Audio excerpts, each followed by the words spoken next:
Ok. Bom, estamos começando o nosso primeiro episódio. Pode ir.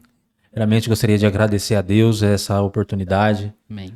Meu nome é Celso, serei se assim Deus permitir, um dos apresentadores aí desse projeto, um projeto sonhado, muito tempo de oração, jejum, perseverando em Cristo para Deus nos direcionar naquilo que nós poderíamos entregar de melhor. Eu creio que será uma bênção esse programa, esse projeto, creio que passaremos por algumas aventuras, muitos testemunhos. Amém. E nós agradecemos a Deus. E não posso deixar, estou aqui ao lado do nosso companheiro, do nosso amigo, que vai se apresentar. Muito prazer, meu nome é Jerônimo. É muito bom estar participando aqui, um projeto, como o Celso falou, oração, jejum ali junto, batalhando junto. Então, como eu digo, né? Só coisas boas. É isso que a gente procura hoje. Com certeza. E estamos aqui hoje para iniciar, né? Faça as honras. Como diz, né, o nosso versículo-chave, Marcos 16:15, ide por todo mundo, pregar o evangelho a toda criatura. O nosso segmento, o nosso programa será em volta de missões, com a cobertura da nossa igreja, Igreja Ceifa. Hoje nós estamos recebendo o pastor Pedro, Bispo Pedro, nosso pastor, cuida da parte de missões da igreja, vai estar se apresentando, a gente vai ter um bate-papo super descontraído, alegre, solto, a gente vai estar passando por experiências, aprendendo bastante com ele. Amém, pastor? Boa noite a todos. Queria agradecer o Celso, Jerônimo, Douglas na parte técnica. Amém. E parabenizar pela iniciativa, né? Acho que a gente vê podcast por tantos motivos, né? E raramente a gente vê sobre missões, que é algo tão importante. Certa vez eu estava vendo um programa de televisão, né? Eu estava pensando nisso, né? Se Deus nos desse a graça como igreja de um dia fazer um programa de televisão, seria voltado para a área missionária, né? Porque se investe tanto, né? E em tantas outras coisas e não a questão do despertamento missionário. Então, queria parabenizá-los pela iniciativa, isso é de Deus, pastor, né? Amém. Então, eu estou no ministério há 30 anos. Minha esposa, infelizmente, não pôde vir, porque ela pegou uma gripe muito forte, ela está se cuidando, porque sábado agora nós já vamos para a África, para Angola, então ela tem que estar bem para ir, né? Então, dizer da minha alegria de participar, né? Então, que a gente puder contribuir de alguma forma, né? É um prazer muito grande para nós. Uma alegria nossa, né? Como referência hoje. Vejo o senhor como uma referência. Quando eu comecei na igreja, o que o senhor falava, né? Sobre missões, enchia nossos olhos, né? Então é um prazer enorme nosso estar podendo receber ele aqui hoje, né? Com certeza. E me perdoe da minha parte, o Douglas, vamos dizer assim, nosso parceiro, a parte mais importante, com certeza, que é a parte técnica. O Douglas, dá um alô para nós aí. Ei, gente. Douglas, homem de Deus. Boa noite, pessoal. Bom dia. Sei lá que hora que vocês vão ver.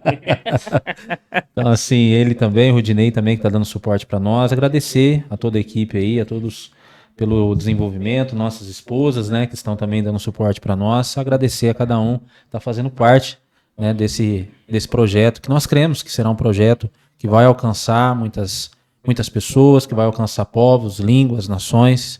Deus sabe aquilo que tem colocado no nosso coração, que nós estamos almejando. Amém? E gostaria, pastor, nós sentimos a falta, né? Nos lembramos dela, da pastora Simara, até porque ela foi convidada também a estar conosco, mas devido àquilo que o pastor passou, pegou um resfriado, está se recuperando, semana que vem já viaja para Angola, né? Estava recentemente lá em Israel, que não é um translado tão fácil, né? Não é logo ali, como diz o baiano, é longe, né? Então nós gostaríamos de ter ela, mas enfim, respeitamos pela questão da saúde dela e gostaríamos, pastor, de dar um regalito missioneiro. Que bênção. Muito obrigado. Senhor, no caso para ela, tá bom? Com certeza. Tomar um cafezinho, lembrar da gente aí de por todos. Obrigado pelo presente. Amém. Amém. E, por favor, a gente gostaria de estar entendendo, pastor, a gente gostaria de ouvir do senhor como foi esse encontro com o senhor sobre missões, né? Sobre aquele sentimento que tocou o seu coração lá, aquele despertar, né?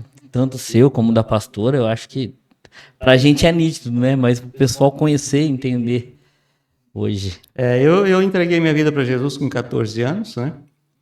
E foi uma época que de muito mover de Deus, de muita coisa nova, de muito desejo no coração de fazer, de agradar a Deus.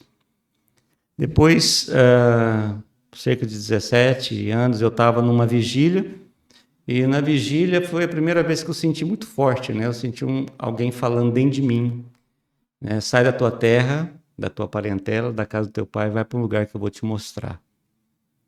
Eu, novo na fé, não entendia muito, comecei a chorar naquela vigília, de repente sai um irmão do meio, lá de um lugar, de uma mata, orando, vem, passa perto de mim, bate no meu ombro e diz Gênesis capítulo 12. Que é realmente quando Deus chama Abraão e diz isso para ele, sai da tua terra, da tua parentela, da casa do teu pai, vai para o lugar que eu vou te mostrar. Então Deus começou a confirmar isso. Depois, né, eu e a Simara começamos a namorar, e é interessante que eu estava orando há 1 ano por ela, né, e ela não se interessava. E nós estávamos num acampamento, e ela veio falar comigo, eu disse para ela que eu não ia orar mais, justamente, né, porque já fazia 1 ano que estava e ela não se resolvia. Então ela fez uma oração, e a partir daquela oração a vida dela mudou, né? Porque depois daquela oração eu senti ela olhando para mim diferente. E aí quando nós fomos jantar, ela sentou para jantar comigo no acampamento de jovens, e ela disse assim, olha, Deus falou algo comigo.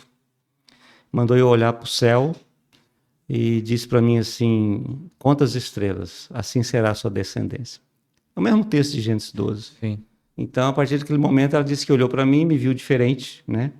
E aí nós começamos a namorar e nos casamos. Eu sabia que Deus tinha um plano para nós juntos, um chamado nessa área missionária. E a gente, como diz Provérbios capítulo 4, verso 18, que o caminho do justo é como a luz da aurora, que vai brilhando, brilhando até ser dia perfeito.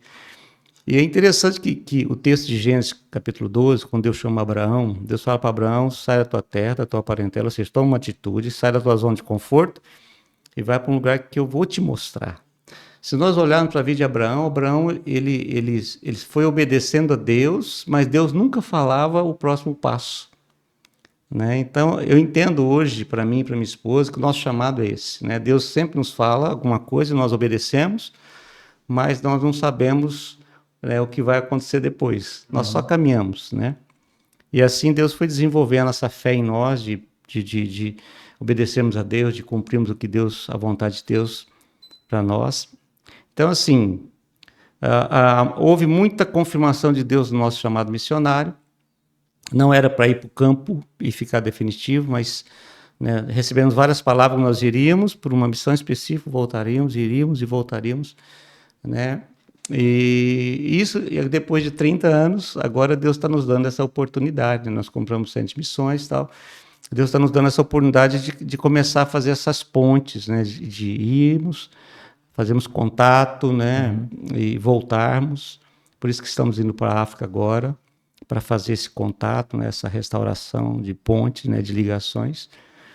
Então, hoje, assim, a gente entende que o nosso tempo, né? De lidar com a igreja local acabou, né? E que é momento agora da gente, né, fazer aquilo que realmente Deus nos chamou, que é preparar missionários, abrir portas, né, abrir caminhos, como facilitadores, né, nessa obra. Então, nosso chamado, nosso envolvimento com missões nasceu aí, né? E a partir do passo de obediência, né, quando a gente olha para a vida de Abraão, a Bíblia chama Abraão de o pai da fé. Só que Abraão, quando ele ouviu a voz de Deus, ele não era o pai da fé, né? Ele se tornou o pai da fé, justamente porque ele foi ouvindo Deus e dando um passo e obedecendo. Então, a obediência traz isso, né? Às vezes a gente quer ver primeiro, né? Quer que Deus abra o mar para a gente atravessar, né? E a gente tem que pisar o mar e ele vai abrir, né? Como aconteceu com Josué no Rio Jordão. Então, a nossa vida é assim, nossa vida sempre foi de dar passos de fé sem saber o que vai acontecer depois. Só na convicção de que se Deus mandou, ele vai cuidar. E isso tem acontecido, né? Tem acontecido. Com Jesus, certeza, amém. Nossa. Falando um pouco sobre essa questão de passo de fé, eu acho que é legal a gente começar, vamos dizer assim, por Judéia, Bebedouro, esse passo de fé tão significativo, igual vocês deram, né, em relação ao centro de missões, né? Se o senhor puder compartilhar um pouco com a gente, porque é algo totalmente de Deus, esse milagre que aconteceu. Foi lindo, Na né? verdade, assim, né? Na época, Deus colocou no meu coração né, o desejo de ter um lugar específico para formar missionários. Eu me lembro que nós tínhamos uma propriedade atrás do Poço Pioneiro, e Deus colocou no meu coração da senhora, né, da gente pegar um pedaço daquela terra, doar para a igreja, para a gente construir uma base missionária, de formação missionária. E quando a gente se dispôs a fazer isso, né, começamos até eu disse para o pastor Rogério na época, falei, se você pega todas as moedas que entrar de oferta, você vai guardando essas moedas. E ele começou a guardar, né, e logo em seguida eu estava pregando fora, eu estava vindo à noite, quando eu passei em frente ali da antiga associação, que hoje é o Centro de Missões, eu vi uma placa lá, vende-se, né, e a metragem lá, e o contato. E aquilo me incomodou, né?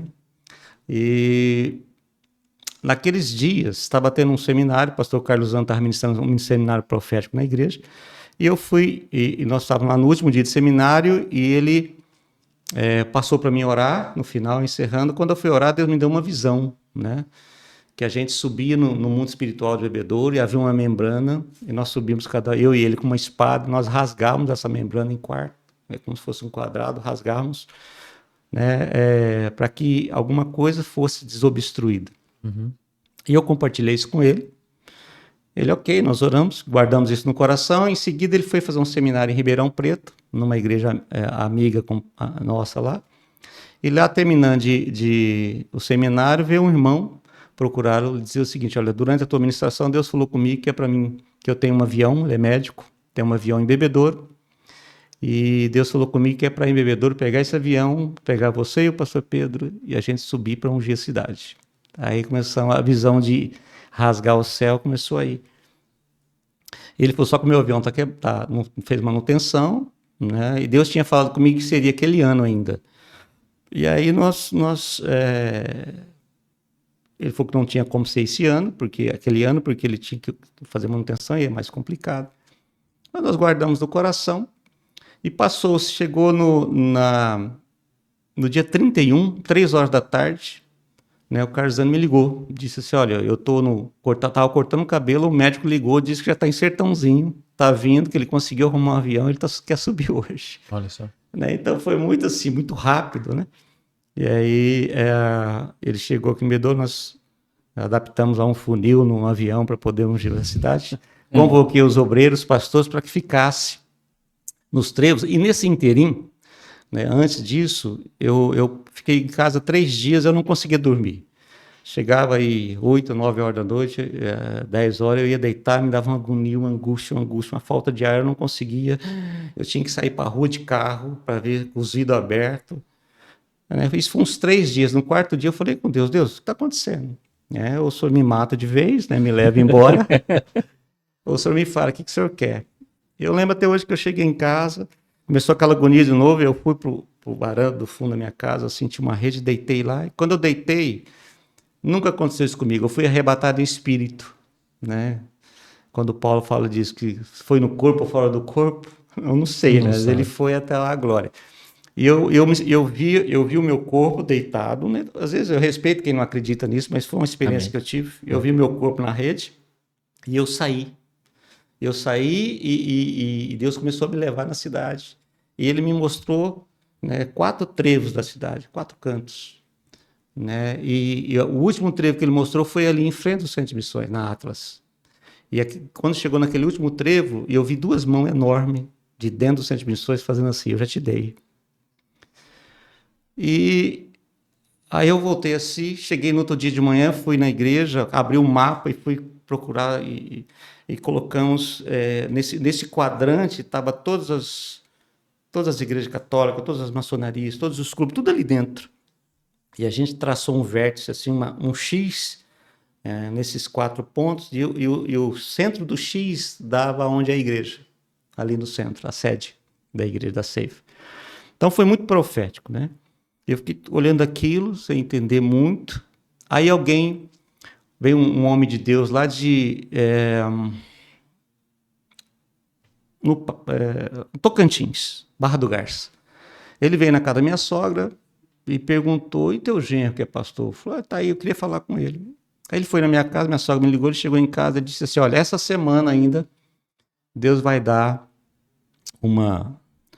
um mapa, uma planta. Eu vejo Deus colocando uma planta nas tuas mãos. E aí Deus está dando isso para a igreja. Amém, tomo posse, né? Sim. Tomo posse. Aí depois aconteceu isso no dia 31, do Carlos, do avião vir, nós ungimos a cidade, né? Colocamos os pastores para orar nesses lugares, e nós passamos, ungimos, até o Carlos passou muito mal, né? Lá em cima, tivemos que descer, colocar ele e subir de novo. Pena que naquela época não tinha figurinha, né? Exatamente.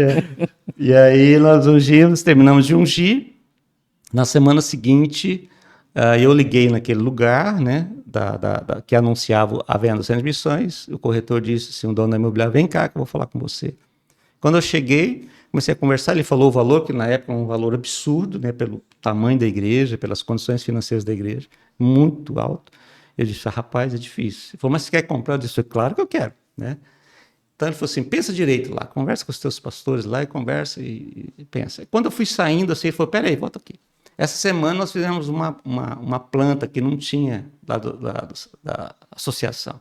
E me deu assim um canudo na mão. E quando eu peguei, eu lembrei da palavra, que Deus ia pôr uma planta nas minhas mãos, né? Uma planta de um lugar. Aí eu olhei aquilo, né?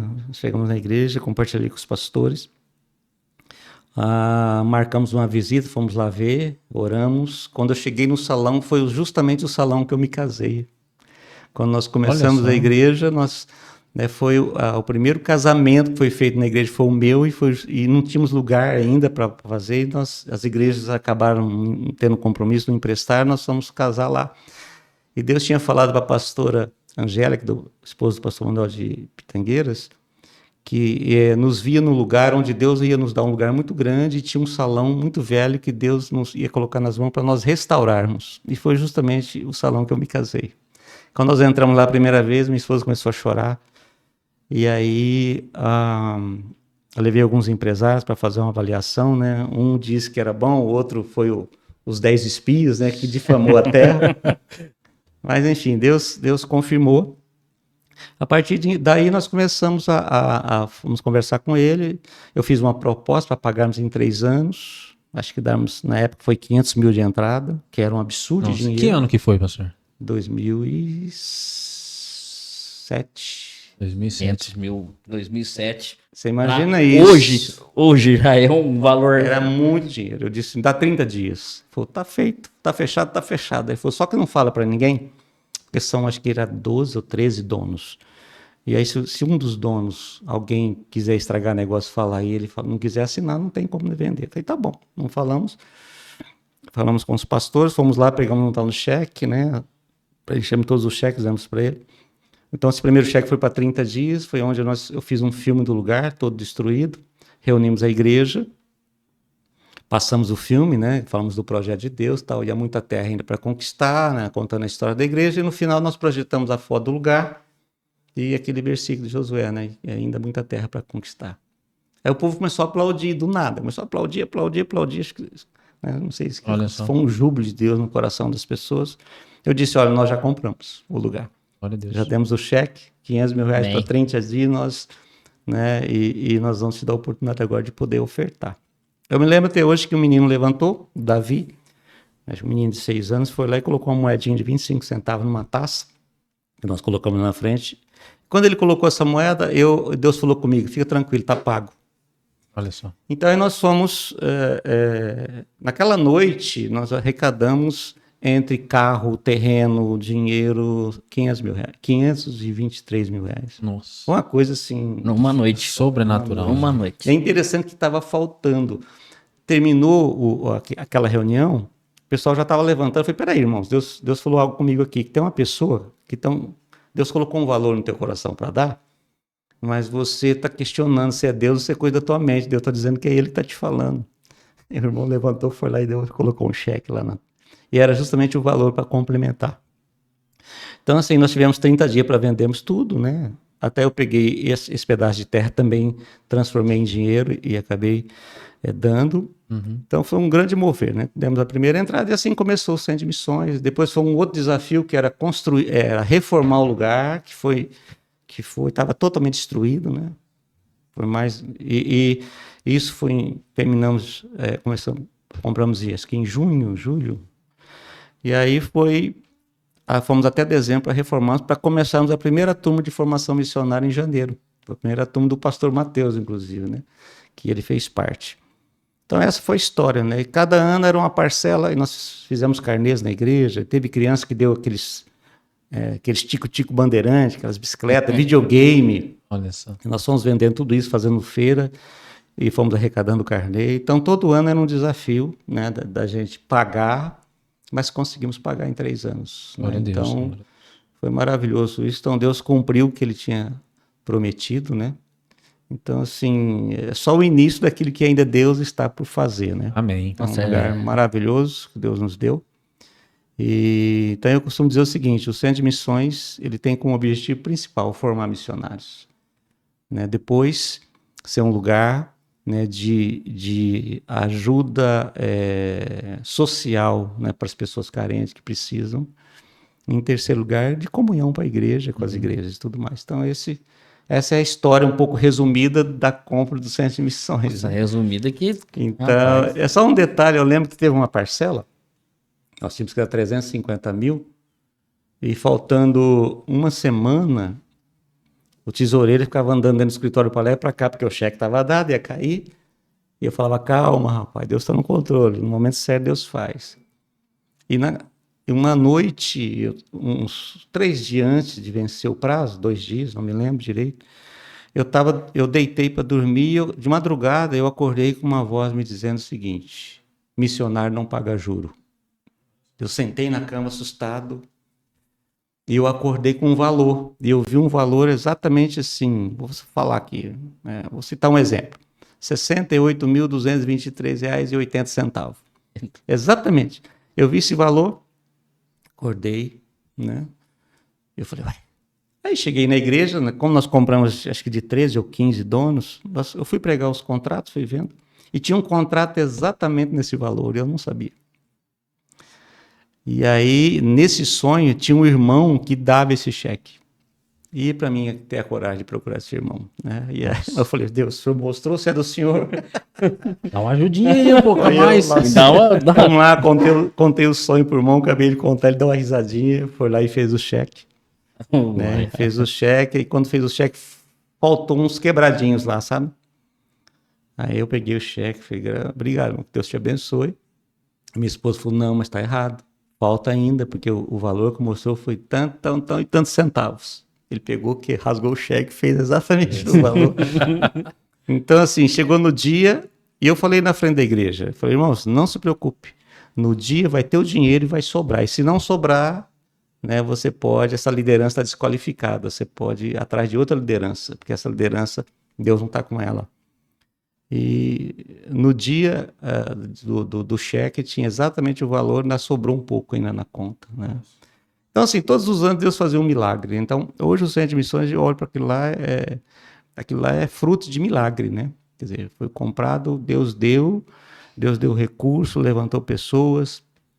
Então, assim, foi uma coisa extraordinária, né? Glória a Deus. Vixe, é um Então, lugar lindo, né? Essa é a história, né?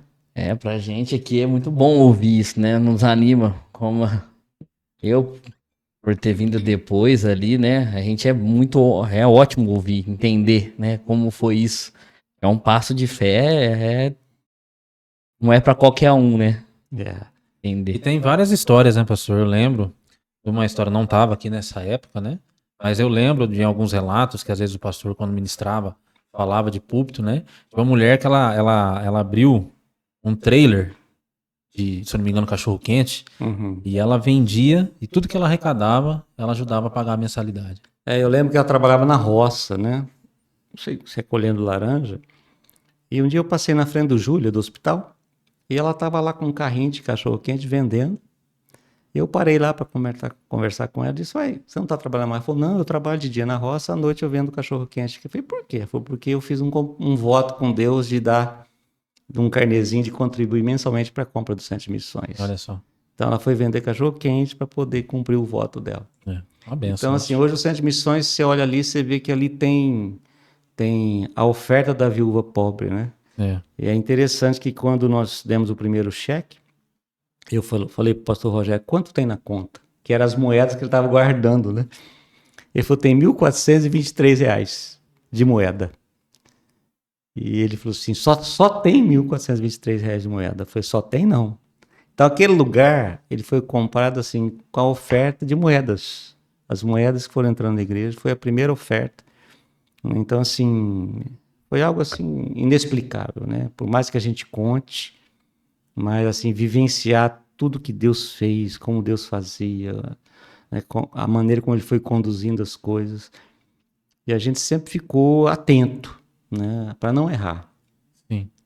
Eu sempre disse para Deus, Deus, eu tenho meus limites, minhas dificuldades, mas eu quero muito te obedecer. Então, o Senhor só fala para mim o que eu devo fazer, e eu faço. Né? Então, assim, para mim, missões não dependem de dinheiro. Né? Então, sempre tive foi assim o meu chamado, foi assim o meu ministério, é assim o meu ministério. Eu não vejo empecilho, nem físico, nem estrutural, nem financeiro.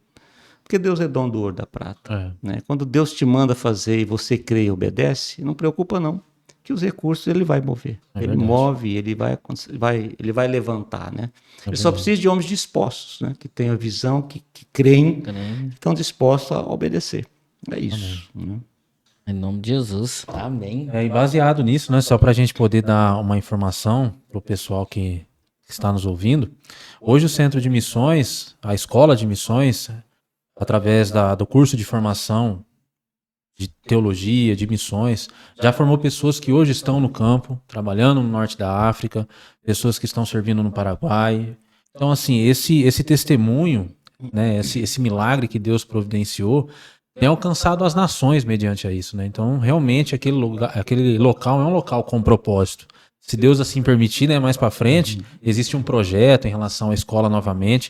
A gente quer trazer o pastor Pedro, o pastor Carduzani, para poder amplificar essa ideia, né, esse projeto que está já caminhando, né, pastor, já está tomando forma, para a gente poder ter um alcance na questão nacional, porque hoje, se a gente for dar uma pesquisada em relação às escolas de missões, a Jocum, que é uma escola pioneira, tanto a MCM também lá em Goiás, lá em Goiânia, então a gente tem boas escolas. E eu creio que o CTM vai ser mais um agregado a isso, né? Principalmente nesse tempo onde nós estamos vivendo. Saímos da pandemia, o nível de missões, missionários enviados ao campo caiu significativamente, né? Então a gente acredita muito que Deus tem um projeto ainda dentro daquele local, através de missões, envio, né, restauração. A gente acredita muito nisso, né, pastor? Eu sempre, eu disse para o pastor Mateus uns tempos atrás, que missões é a vida da igreja. A igreja, né, é um instrumento que Deus usa na terra, né, para salvar pessoas, para alcançar pessoas. Então, uma igreja que é focada em si mesma não vai cumprir o propósito de Deus. Então, a igreja ela tem o próprio significado, né, a igreja, né, chamados para fora. Né? Deus nos chamou para fora mesmo, para poder alcançar aquele que ainda, né, não tem conhecimento. Então, o propósito, na época da pandemia, parou-se, e o propósito agora é reativar.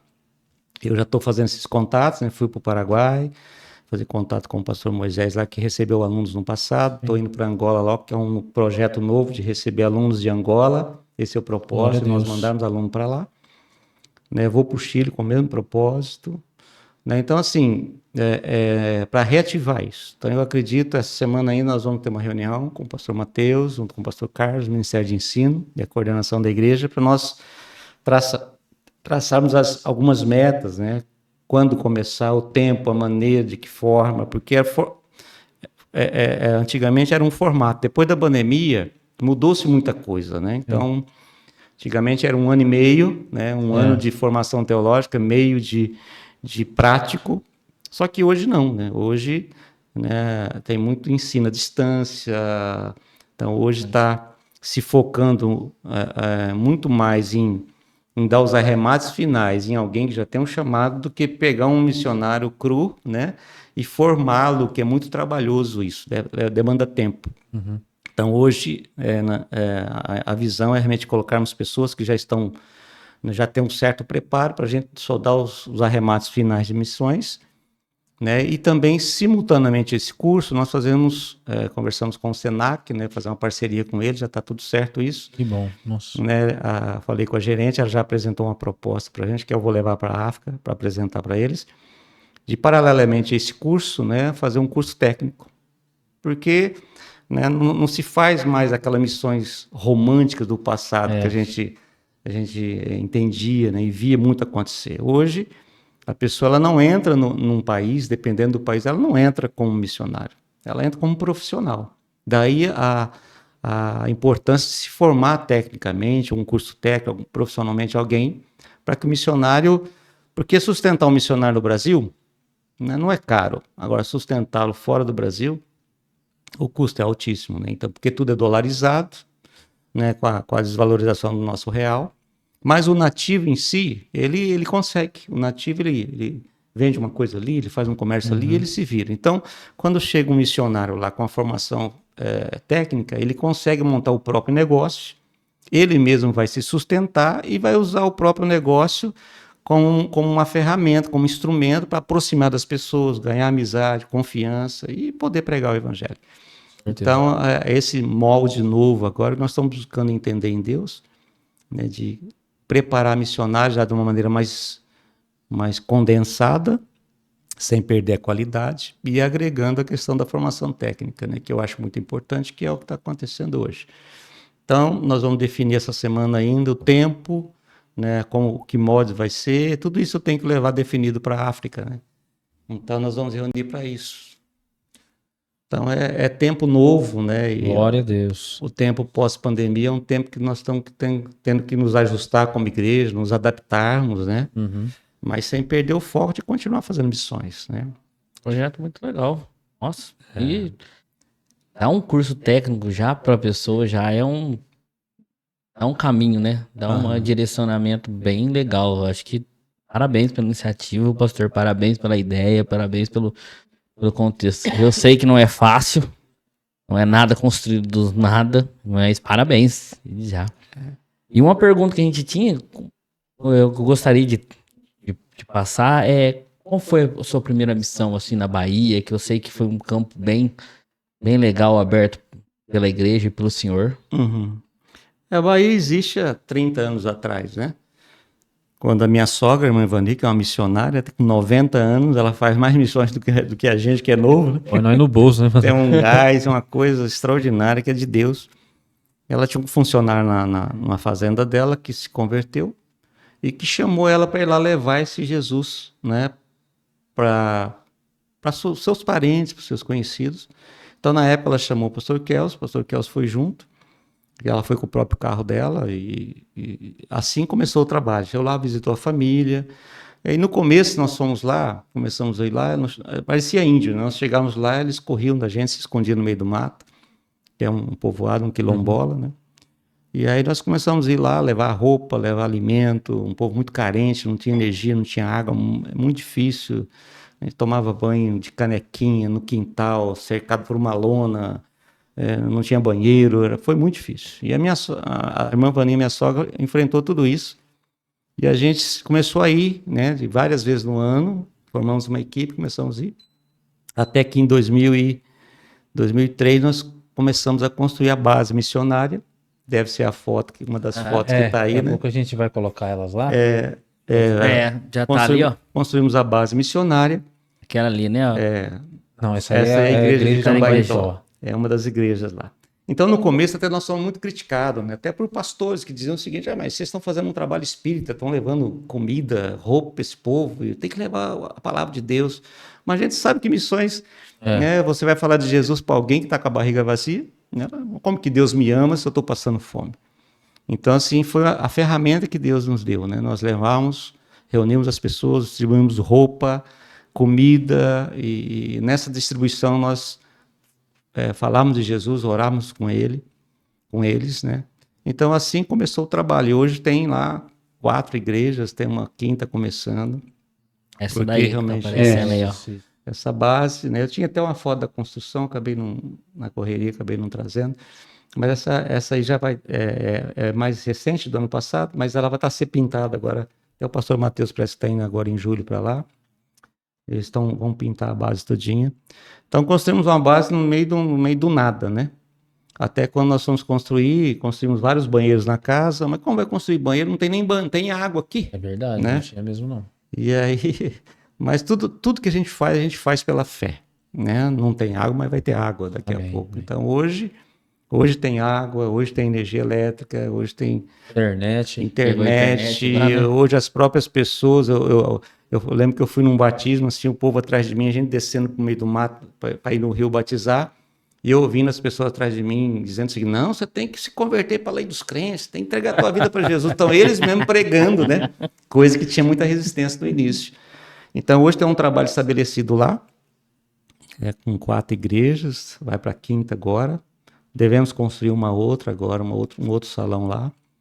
Então, assim, as sementes, né, aqueles que saem andando e chorando enquanto semeiam, trarão com alegria os seus feixes. Então, hoje a gente se alegra muito de ver o resultado de tudo isso, mas, né, muita gente chorou lá no início, né, e desbravou, minha sogra foi, desbravou, muito sofrido, né, ela, com a idade que ela tem, tendo que tomar banho gelado, e muito frio na serra, lá é uma serra.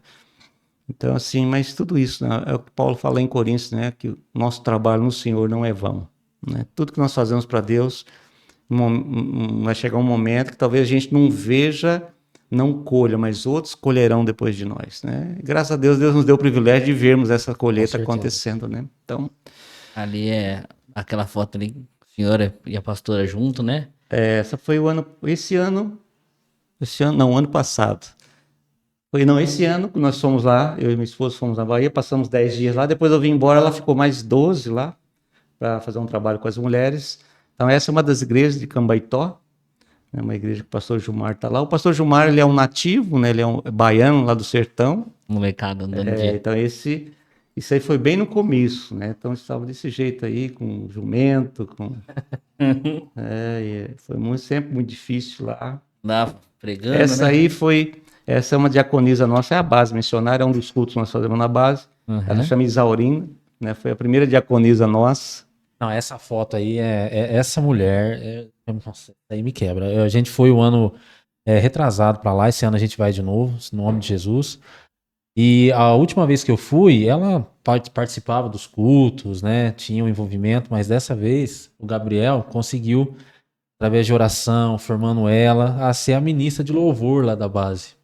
Exato. E assim, é igual a oferta da viúva na questão da compra do CTM. Ela adorando, né? Todo o respeito, temor de Deus, a técnica não consegue dar um respaldo. Zero. Mas o coração, o quebrantamento, eu confesso que eu sou uma pessoa meio difícil de chorar, mas é que eu não consegui segurar, não.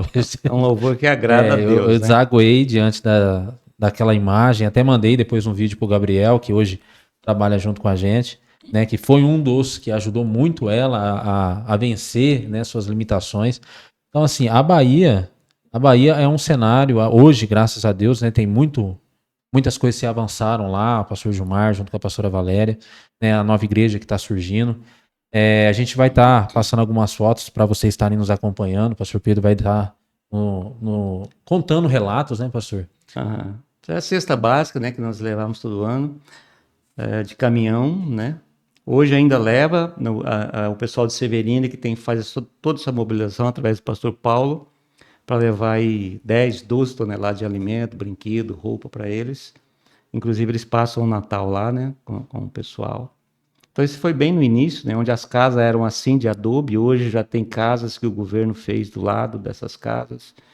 Né? Então hoje há uma melhoria muito grande. Quem foi quando nós iniciamos e foi agora, aí a igreja de Cambaitó, foi agora recente que eu estive lá, né? A gente estava esperando o povo chegar para o culto.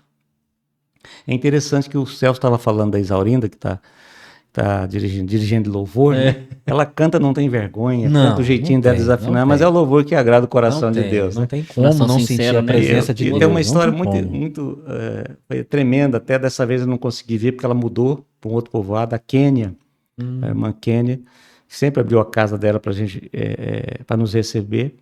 Um dia eu cheguei lá, ela estava com as galinhas presas assim. Eu disse, pastor, vem cá. Me chamou lá no quintal. Eu disse, o que foi?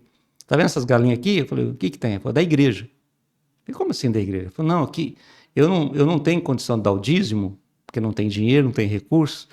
Então, assim, essas galinhas vão criando os pintinhos e tudo isso é da igreja. O dia que a igreja quiser vender, esse é meu dízimo. E eu fiquei impactado com aquilo, porque muitos da igreja que tem condição fica pensando se dá o dízimo, tem uma discussão teológica se o dízimo é do Novo Testamento, do Velho Testamento, e a mulher né, juntando galinha, cuidando das galinhas, porque essa é o que ela podia oferecer para Deus. Então isso é impressionante, né, que a simplicidade que eles têm de fé, e de obediência, de entendimento, eles entendem, creem e faz, né, com aquilo que tem.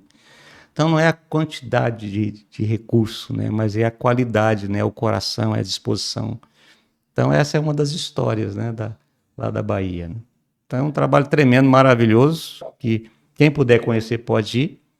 É lógico que hoje vai estar bem melhor do que na época. Até, assim, o nosso desejo é desbravar mais o sertão, ir lá para o Piauí, né, e para outros lugares, né, que tem mais carência ainda, para poder levar o amor de Deus lá. Amém. Eu ouvi bastante, eu adorava essa história quando o senhor chegava, você falava no púlpito. Eu lembro de uma história que o senhor falou do escorpião, na pastora Silmara. Foi lá, não foi? A gente estava dormindo e de repente a Simara acordou, falou, tem um bicho me picando. Vai dormir, né? Você tá preocupado, aquela fica preocupada, vai dormir. Aí nós dormimos, acordamos no outro dia, tinha um escorpião morto. Ela deitou em cima do escorpião. O escorpião picou ela, né?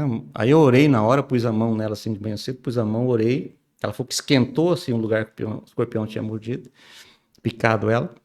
Aí nós fomos para a cidade, na feira, e passamos na frente do hospital. Falei, vamos no hospital, bem, conversar com o médico.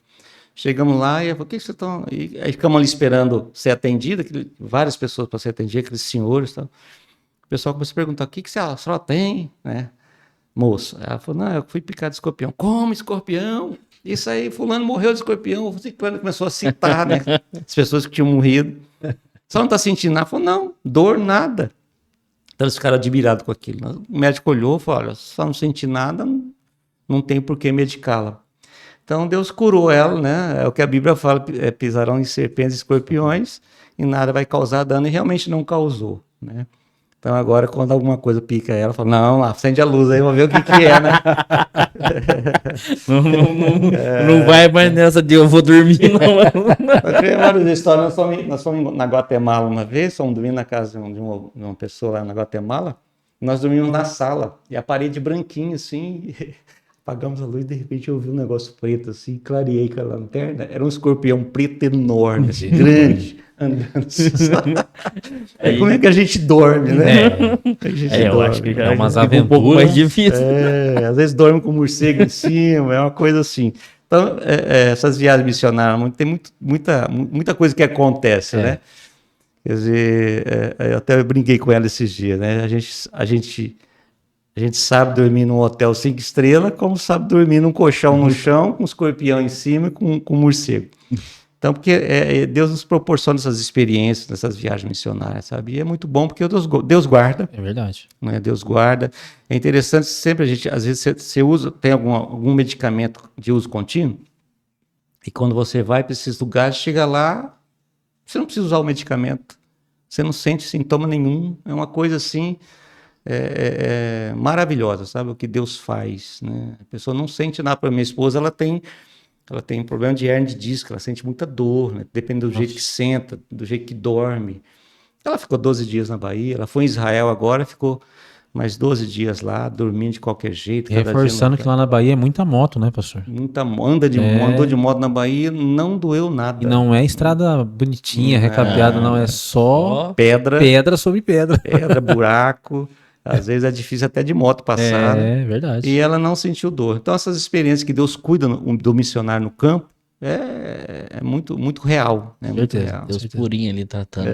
Ô Douglas, você quer fazer alguma pergunta? Comer alguma coisa? Tomar o seu energético? Porque, pastor, 10 horas da noite, o Douglas, ó... Ele paga. Game over. Estamos brincando, mas hoje é até meia-noite. Hoje tem bastante história, a gente está aprendendo bastante. Mas enfim, pastor. Partindo, se o Douglas quiser colocar as fotos aí, gostaria de perguntar, né? Falando da Bahia por momento, a situação mais inusitada que o senhor já passou. Foi uma das primeiras viagens que nós fomos. Quando nós saímos, que lá é serra, né? Então a noite fria, dependendo da época do ano, esfria.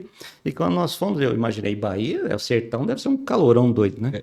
Eu lembro que na época o pastor Gilmar, a gente foi junto, ele já tinha ido algumas vezes, ele falou assim, não, fica tranquilo, vai levar blusa não, vai só, leva uma malinha pequena, só não precisa de blusa não. Tá bom, não levei blusa. Cheguei lá, um frio. Quem disse que eu dormia? Fomos deitar no chão, no colchão. Eu tremia. Pô, devia ter o quê? Sei lá, 5 graus lá. Nunca vi um frio daquele. Eu tremia, falei, como é que eu vou dormir aqui, né? Não trouxe blusa, não trouxe nada. Aí eu pedi pro pastor Jurandir, ele pegou um saco de roupa, que é a roupa usada. Eu deitei, ele despejou em cima de mim e fez uma montanha de roupa usada em cima de mim. E eu fiquei só com a cabeça para fora para conseguir me aquecer um pouco e conseguir dormir, né? Então eu brincava com o Dilmar, falei, deixa lá, cara, um dia eu te pego, né? Como você me enganou. Mas é a impressão, né? Todo mundo acha. Pra mim, você fala Bahia, deve ser 150 graus de noite. Nada, mas tem noite lá que é muito frio, né? Venta muito à noite, a temperatura cai muito, né? Essa fase agora que entra julho, né? Parte de inverno à noite se o Douglas que puder colocar as fotos aí para nós, meu amigo, pra gente ir fazendo algumas perguntas ao pastor. Pastor, a igreja de Cambaitó, como é que foi a história, a compra do terreno, né, em relação ao local? Não, esse local que a gente acha que é o correto. Na verdade, assim, Cambaitó, na época nós fizemos vários trabalhos missionários lá, né, de apresentação do filme de Jesus na praça. O povo rejeitava muito, né? Você vê que o pastor Gilmar contando a experiência dele, que quando ele entregou a vida para Jesus, o pai expulsou ele de casa. Verdade, ele foi dormir na praça. Então, assim, havia uma rejeição muito grande. Mas o pastor Rona, ele começou a evangelizar lá, né? A família do Gilmar, do pastor Gilmar. E começou devagar. E o pastor Rona, na época, ele comprou do bolso dele esse terreno em Cambaitó, né? E começou o processo de construção. A gente foi ajudando ele, fazendo e construindo. Então foi a primeira, depois da base que nós construímos, foi a primeira igreja que foi construída, foi em Cambaitó. O pastor Rona que construiu a igreja. Que benção. Foi na época que ele estava lá. Então, assim, e aí começou, né? Construiu a igreja e começou as pessoas se reunirem, se converter, né? E hoje a igreja está cheia de gente. Hoje a igreja está desse jeito aí, né, por dentro, Tá né? desse Tá jeito. E agora, acho que uns anos atrás, o pastor Zé Renato de Olímpia foi para lá, né? Gosta muito de lá, ele foi para lá e comprou um terreno do lado da igreja, um outro terreno, que Legal. também é da igreja, então, para se construir futuramente salas de aula, tudo. Pastor, e nessa época, vocês tiveram bastante resistência em relação, porque a religião predominante lá era o catolicismo, né? Uhum. Tiveram bastante resistência em relação à aceitação? Muita porque, assim, é muita tradição, né? Então, eles eram católicos, muito católicos, o padre que dominava lá, no entanto que todas as vezes que nós íamos lá, o padre falava muito mal da gente, né? Eu lembro que uma vez eu fui lá, nós estávamos ouvindo na rádio, o padre falando assim, esses crentes cambalacheiros que vêm aqui comprar vocês com roupa e um saquinho de arroz, né? No entanto que esse padre morreu de uma maneira assim, inexplicável. Eu estava andando de carro, numa subida assim, o carro capotou e quebrou o pescoço. Não fez nada, nem o carro estragou, só quebrou o pescoço, morreu. Mas houve uma perseguição muito grande, né? Então na época tinha muito trabalho de macumbaria lá, de magia negra, porque eles, né? Questão de ser quilombola, por causa da cultura, tinha muito disso, né? Muita pinga, eles bebiam demais, né? Muita pessoa bebendo. Então houve uma resistência muito grande, né? Para se pregar o evangelho. No entanto por isso que nós levamos roupa, comida, reunia eles, né, para eles distribuir roupa para eles. Eles andavam lá 2 léguas, que é 12 quilômetros, né, uma légua 6 quilômetros. Depois nós tínhamos que levar alguns, né, criança de colo com as mães, nós levávamos de carro. Mas nós fomos quebrando essa resistência, orando bastante, né, por eles e amando. Eu acho que o amor, né, o amor quebra qualquer barreira, qualquer obstáculo, né? Então esse amor foi com o tempo, né, quebrantando o coração deles e hoje, assim, hoje eles... Interessante que na época nós fomos, fazia alguns anos que não chovia lá. E quando nós fomos, nós oramos e choveu, né? Quando nós fomos. Toda vez que nós íamos, chovia. Então eles falavam o seguinte, os crentes vai vir, vai chover. A gente chegava, depois de 1 dia, 2 dias, chovia.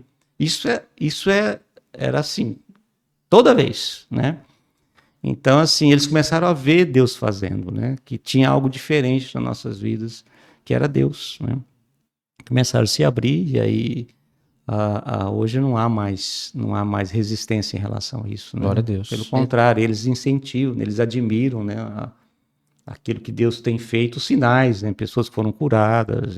O próprio pastor Gilmar foi curado, né? Ele contou a experiência dele, que eu nem sabia. Ele foi lá com uma cachumba assim, né, e foi na igreja para mim orar por ele. Eu orei, foi curado instantaneamente. Eu Glória a fiquei Deus. sabendo disso anos depois, né? E ele se converteu, depois foi sendo missões e hoje é pastor lá dessas igrejas todas, né? Uma bênção de Verdade. Deus.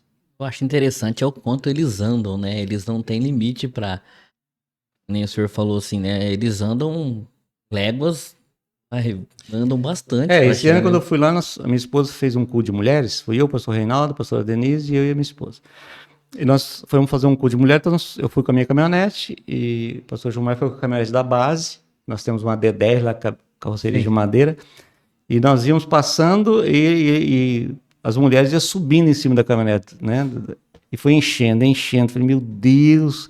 E numa alegria, todas bem vestidas, colocam uma touquinha na cabeça para proteger o cabelo da poeira.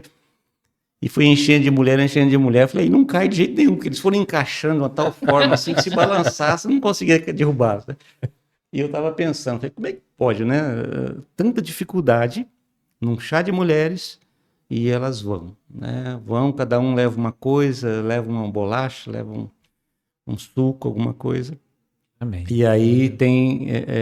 Então a gente vê assim que a simplicidade da fé, né, leva eles a não ver barreira, dificuldade. Então eles andam lá onde nós fizemos é o Chico Lopes, onde nós fizemos em Soledade, o povoado, onde nós fizemos esse chá das mulheres.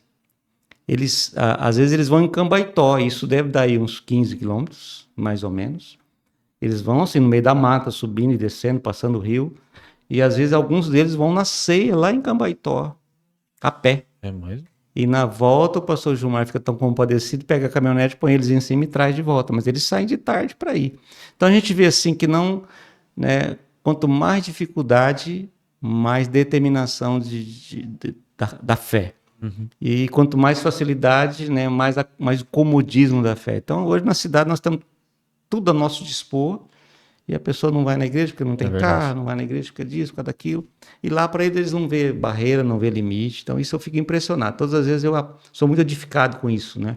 Glória a Deus. De ver a disposição deles. Eu acho isso bonito, toda vez que me toca, né, essa parte. Muitas das vezes aí eu, três quarteirão para ir na igreja e falar, hoje eu não vou, tô cansado. Ai, até eu tirar o carro, porque é 3 quarteirão, mas o pessoal quer arrancar o carro, tem que ter lá, não consigo estacionar, então me impressiona essa Primeiro é alegria. a fé deles, que não vê distância, não vê frio, não vê nada. Uma outra coisa interessante que eles fazem é a receptividade deles. Toda casa, o Celso já foi lá, toda casa que você vai, não tem uma casa que eles podem não saber teu nome, não te conhecer. Entra, vamos tomar um café. Toda casa. É a xiringa, né? Mano? Cafezinho, uma xiringuinha lá, um biscoito de polvilho que eles fazem de farinha. Então, assim, é a receptividade deles, a hospitalidade. Né? Então, eles não vê maldade em você, né? Eles querem te receber bem, né? Isso é algo que muitas vezes na cidade nós não temos, né? A pessoa se fecha no mundo dela, né? Se isola e às vezes não tem essa proximidade, essa hospitalidade que lá nós temos, né? Isso falta bastante, né? Douglas, se você puder continuar as fotos para nós aí. Olha lá, acho que é Guatemala a agora, gente, né? Vai a gente passando tem as do fotos Paraguai aí. agora. Paraguai? Isso. Fala um pouco do O Paraguai. Paraguai é o pastor Moisés, né? A gente conheceu há uns anos atrás. Ele era irmão de uma pastora aqui da igreja, que hoje está na Glória. E ele se dispôs a fazer esse trabalho lá de receber os alunos para fazer o prático, né? De evangelismo, cuidando das crianças e tudo mais. E a gente ficou, depois dessa pandemia, nós ficamos muito tempo sem contato com ele. Então nós fomos lá, passamos lá uma semana com ele, foi muito gostoso, pudemos ministrar na igreja, estar com a família, com a esposa, com a Ana, com os filhos. Ele se dispôs a essa igreja dele, né? A cidade chama Irúnia. Irúnia. Irúnia. Irúnia. Fica a 100 e poucos quilômetros da fronteira, dentro do Paraguai. Chama Igreja de Deus. Igreja de Deus. Então, é um lugar muito bonito, muito gostoso. Aí está eu, minha esposa, ele, o pai dele. Esse homem é um homem de Deus, né? Tem quase 90 anos, um homem que prega. Onde você vai, levou a gente num lugar lá, ele não perde uma oportunidade. A gente brinca, como o caipira diz, né? Cada enxadãozado uma minhoca. Todo mundo que ele conversa, ele fala de Jesus. Né? Ele não perde uma oportunidade. É impressionante, impressionante. Né? Então aí está eu e ele, o pastor Moisés, eu e ele, a Simara, né? Então, assim, foi uma viagem muito proveitosa. Depois disso, ele voltou, o pastor Moisés veio aqui pregar no Encontro de Missões do ano passado. Então, a gente reativou isso. Na semana passada mesmo, ele falou comigo, da gente estar já preparando esse campo para ele receber alunos novamente, quando nós reativarmos a escola, que provavelmente deve ser o ano que vem ainda. Vamos resolver. Amém. Né? Jesus, glória O Paraguai, contando um testemunho, né, falando um pouco em relação à escola, uma das conversas que eu tive com o pastor Moisés, ele contou para nós, para mim e para minha esposa, dos frutos da época quando o aluno foi. Inclusive o Adriel, a Damares, que são filhos, né, de vocês, foram para lá, deram fruto naquele local, né? Então, assim, tem histórias que, inclusive, ele até nos contou, de crianças que antes a gente ia lá, evangelizava, poxa vida, não vai dar nada. Não. Hoje a pessoa tá na igreja, faz parte do louvor, faz parte do corpo dos obreiros, entendeu? Então, a semente desse projeto, através da Escola de Missões, né, alcançou essa geração também lá no Paraguai, né? Surtiu efeito, deram frutos, né? Então, vale se destacar esse ponto importante do que foi feito lá. Sempre há resultados, né? Então, o trabalho sempre foi muito bem feito, né? Então, os alunos iam para lá já com um espanhol mais ou menos, né? Um portunhol mais ou menos, para poder trabalhar. Então, fazia trabalho com crianças, lá tem muita criança, né? Então, faziam um trabalho com as crianças e ajudava nas igrejas, várias igrejas. Então, o pastor Moisés era o articulador, né? Aquele que tinha contato com as igrejas e mandava grupos dos alunos nessas igrejas, né, trabalhar com jovem, com criança, fazer parte de evangelismo. Então a gente vê muito resultado disso, né, muito fruto, né, Também, é verdade. desse prático, né? Como na Bahia também, né? Os práticos que os alunos sempre fizeram na Bahia sempre teve muito resultado, né? Sim, Muito resultado. Então Moisés é um cara maravilhoso, um homem de Deus, né, um homem temente a Deus, um homem que tem uma disposição muito grande de ajudar, né? Então Foi ele que, quando a gente estava lá, a última vez que a gente foi ele que deu uma palavra para mim e para minha esposa sobre a gravidez da Dani, né? E teve um sonho, nos chamou e falou que a Dani estava grávida. E aí a gente foi, passou uns dias, a gente foi, fez o teste e confirmou a gravidez dela, né? Então, assim, E os milagres que ele também nos contaram, né, pastor? No momento que ele estava no congresso aí, de mães que não poderiam ter filhos, através da oração, do jejum lá, junto com a igreja, conseguiu ter filhos, né? Outros milagres também, de cura. Então, assim, Deus usa muito ele, né? É uma pessoa, assim, que Deus tem levantado naquela nação. Com certeza. Alguma curiosidade, meu amigo Jerônimo? Eu tenho uma curiosidade que eu tenho do Paraguai, é a receptividade deles, assim, com a palavra de Deus, assim, eu falo que a predominância lá é o catolicismo, né? No Paraguai. E qual que é a dificuldade maior que hoje a gente tem lá? Não, em relação à pregação do evangelho, não há dificuldade, não. Eles são bem receptivos, bem abertos para isso, né? Mesmo porque quando a gente vai fazer o trabalho com os alunos lá, sempre houve vai com as crianças, então vai fazer teatro, brincadeira com as crianças, então eles gostam disso, então você usa essas ferramentas que Deus nos dá para poder abrir portas, né? Então, assim, quando nós tivemos agora, eles fizeram um chá, né, com as mulheres, um culto de mulheres, o chá, e convidou várias pessoas. Então, eles são muito abertos hoje, né, ao evangelho. Assim, não vejo dificuldade. Existem outros lugares muito mais fechados, mas a gente não vê dificuldade por isso, não. Né, são abertos e receptivos. Meu amigo Douglas. Oi. Alguma pergunta ao nosso pastor Pedro? Olha, eu tenho curiosidade de... Acho que ele já comentou um pouco, né, sobre a questão das dificuldades no dia a dia, nas missões, né? E sobre que para fazer missões a gente não precisa necessariamente de dinheiro. E uma dúvida minha é como é que, apesar de a gente não precisar de dinheiro, a gente precisa de um pouco. E como que isso é hoje no Brasil? Perante as igrejas, a gente tem bastante investimento em missões? A gente tem um investimento grande? Você acha que a gente falta investimento nessa área? Porque eu vejo que missões é o resumo de tudo, né? É o que Jesus quer que a gente faz. É o que Deus quer que a gente... Quando eu digo, Douglas, que não precisa de dinheiro para fazer missões,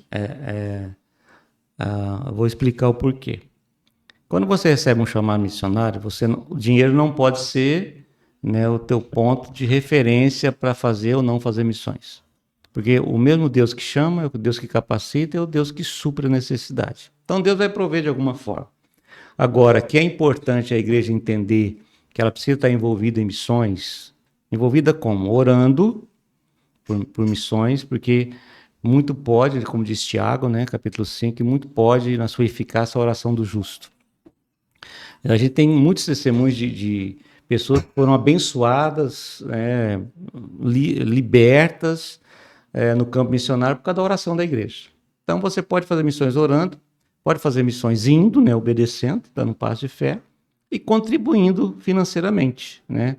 Então, hoje, infelizmente, no Brasil, a gente tem 2% das igrejas que são envolvidas com missões. Pouco, né? É muito pouco. Praticamente nada. É quase que nada, né? Então, assim, nesses 2% que está envolvido com missões, das igrejas que estão envolvidas com missões, né, desses 2%, assim, uma porcentagem muito pequena de trabalho missionário com Povos não alcançados. povos não alcançados. Cerca de 48% dos povos ainda não foram Então, alcançados. assim, ainda a igreja brasileira, ela, por todo o potencial que tem, porque tem um potencial muito grande, ainda ela deixa a desejar, porque ela está muito focada na sua localidade. Né? É o que Jesus diz lá em Atos, capítulo 1, verso 8, né? Semeis testemunho tanto de Jerusalém, Judéia, Samaria e confins da terra. Então, assim, a igreja hoje está muito focada em Jerusalém, que eu acho que é uma coisa importante, né? É o evangelismo urbano, né? Tem que evangelizar, cada membro tem que evangelizar o seu vizinho, o seu amigo, o seu parente, mas sem perder essa visão dos confins da terra, né? Porque, né, uns ficam para Jerusalém, mas não é só ali. Jerusalém, Judéia, que é o nosso estado, Samaria, que é o nosso país, e os confins da terra, que são as nações, que é onde a igreja pode chegar. Então, assim, o nosso desafio é despertar a igreja para esse envolvimento. Todo crente, todo cristão, ele tem que estar envolvido com missões de alguma forma, ou orando, ou contribuindo, ou indo. Então, assim, eu não posso ir, pastor, mas eu posso orar. Né? Eu posso orar todos os dias no meu momento devocional, orar para os missionários no campo. Eu posso contribuir. Não tem ninguém, eu costumo dizer o seguinte, não tem ninguém tão necessitado que não tenha condição de ajudar alguém. É verdade. Entendeu? E é interessante que quanto menos a pessoa tem, mais aberta ela é para contribuir. Então, quanto mais a pessoa tem, mais apegada ao dinheiro ela é. Então, é o que eu disse assim, às vezes nós fizemos essa campanha na igreja, às vezes a pessoa, se você economizar uma Coca-Cola, eu não sei quanto custa uma Coca-Cola de 2 litros hoje, 8 reais, 10 vamos reais. pôr em média 10 reais. Quer dizer, além de você ajudar a tua saúde, que você vai deixar de beber 2 litros de Coca-Cola, que vai ser saudável para você, e você vai fazer diferença com 10. Mas 10 reais, pastor, não é nada, é muito. Você já pensou? Você pega uma igreja com 1.000 pessoas, né, com uma nossa, talvez um pouco mais, a 10 reais. Isso dá o quê? Dá 10 mil reais por mês. 10 mil reais você sustenta vários missionários no campo. Né? Então, às vezes, eu devo ir para Moçambique também. Moçambique, nós estamos ajudando um pastor lá, o pastor Chico. Ele manda as fotos para mim, de cortar o coração, né? De ver a necessidade, o dinheiro que nós mandamos para ele, compra um saco de farinha e 2 litros de óleo. Quer dizer, a pessoa ela pega aquela farinha, mistura com óleo e sal, faz a comida, né? Come aquilo. Então, Moçambique é um dos países muito pobres da África. Uhum. Então, às vezes 10 reais, que para nós é uma Coca-Cola, para alguém... Para eles lá já é muito, bastante, né? Faz muita diferença. Então, assim, quando eu falo que não preciso de dinheiro, não preciso de dinheiro no sentido assim, de tomar uma atitude de fé, de obediência a Deus. Agora, Deus ele vai sustentar, né? Se você não contribuir, Deus vai levantar outras pessoas para contribuir, mas você vai perder o privilégio, né, de poder participar dessa obra maravilhosa que é poder ajudar. Né? E quando Jesus diz assim, olha, eu tive fome, não me deste comer, tive sede, não me deste beber, estava nu e não me vestiste, estava preso, não fosse me visitar, estava enfermo. Então, assim, ele está falando dos necessitados. Né? Então, eu sempre falo para minha esposa, bem, dinheiro serve para 2 coisas. para você suprir as suas necessidades e para você ajudar quem precisa. Só para isso. Porque você vai guardar dinheiro para quê? Né? Eu sei que os coaching de administradores aí financeiros vão morrer comigo agora, mas a hora que Deus te chama para ir, você vai e o que você tem vai ficar aí, né? Alguém vai desfrutar disso. Então, assim, enquanto eu tiver, né, força, eu vou fazer, enquanto eu estiver aqui nessa terra, eu vou ajudar aquele que precisa. Glória a Deus. Né? Porque o que é pouco para nós é muito para o outro. Porque hoje uns dados é que o investimento é menos de 1,42 Então, em emissão transcultural. Então, praticamente 1,42 hoje, gente. não é nada, não tem nem loja mais de 1,99. Não existe. Não tem difícil você achar um chiclete.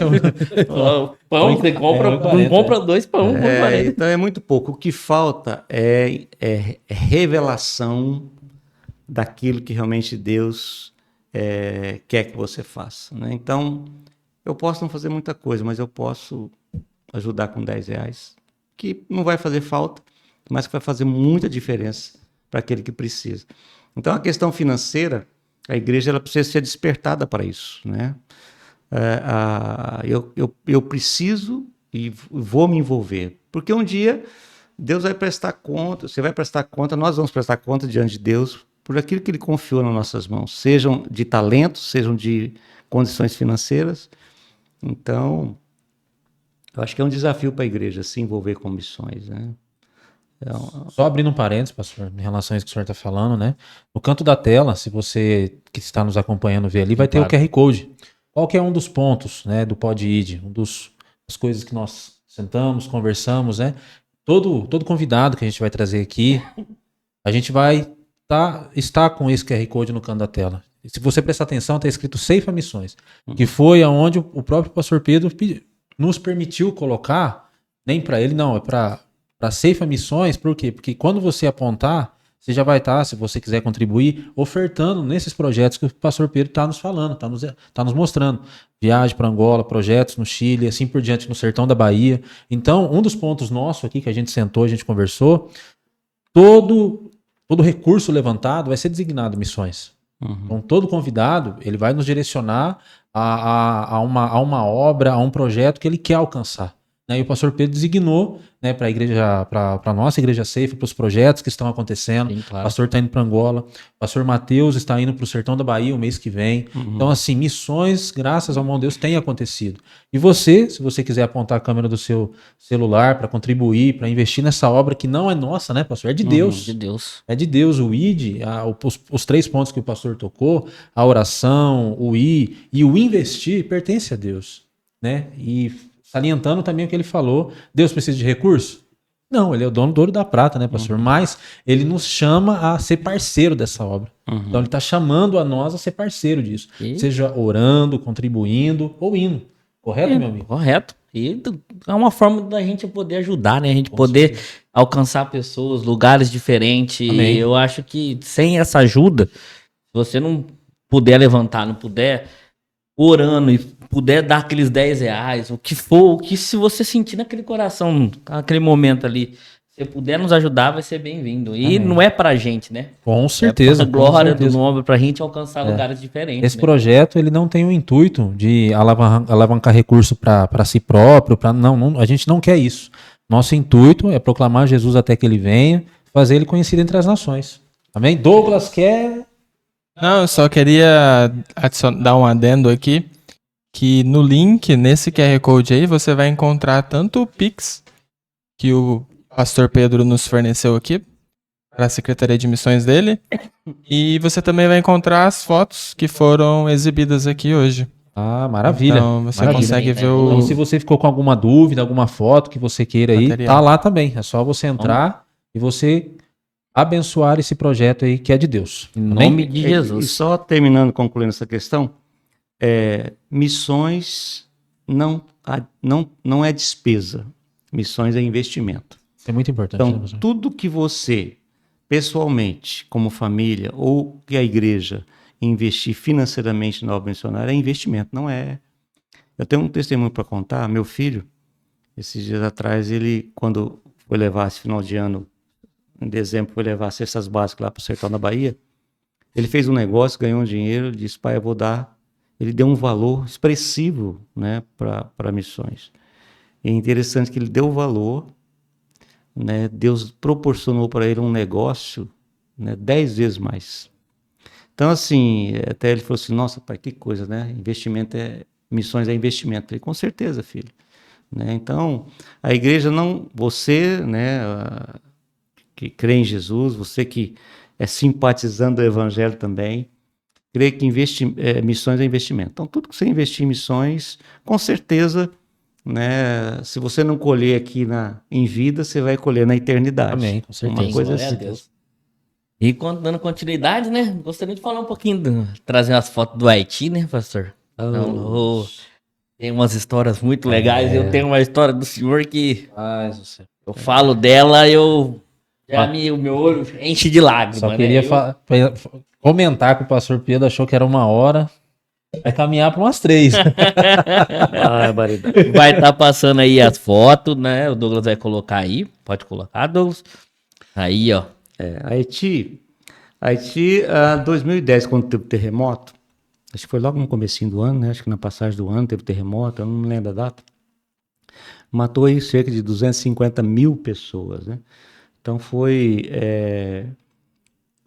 acho que em janeiro, quando foi em abril, nós tivemos a oportunidade, né? O Ademir tinha contato com pessoas de lá, uma missionária de lá, e nós tivemos a oportunidade de lá. Então foi eu, a minha esposa, o Ademir de Promissão e mais 3 irmãos de Barreto. Nós fomos para o Haiti a primeira vez, né? Chegamos lá na República Dominicana, na divisa, numa cidade chamada Dajabón.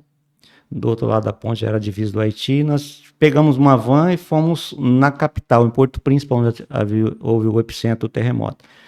Chegando lá, nós chegamos 4 da tarde e não tinha luz na cidade. Imagina uma cidade de 1,5 milhão de habitantes, não tem luz, não tem... E chovendo muito, né? E na divisa ali, os oficiais da divisa querendo cobrar propina de nós, né? Para a gente entrar, e não queria deixar entrar, e foi uma coisa tenebrosa naquele dia. Mas, no final, a gente acabou entrando, estava escurecendo já. Ficamos das 4 até umas 6. Quando nós entramos na cidade, umbreu a cidade. Você imagina você entrando numa avenida, 1 milhão de pessoas dormindo em tenda. Para a direita e para a esquerda, sumir de tenda da ONU e tenda de lençol, né? E aquela chuva, e eu falei, meu Deus, o que nós vamos fazer aqui? Ninguém falava francês, que é um ou outro que fala francês, porque eles falam crioulo, né, que é o dialeto deles. Ninguém falava crioulo.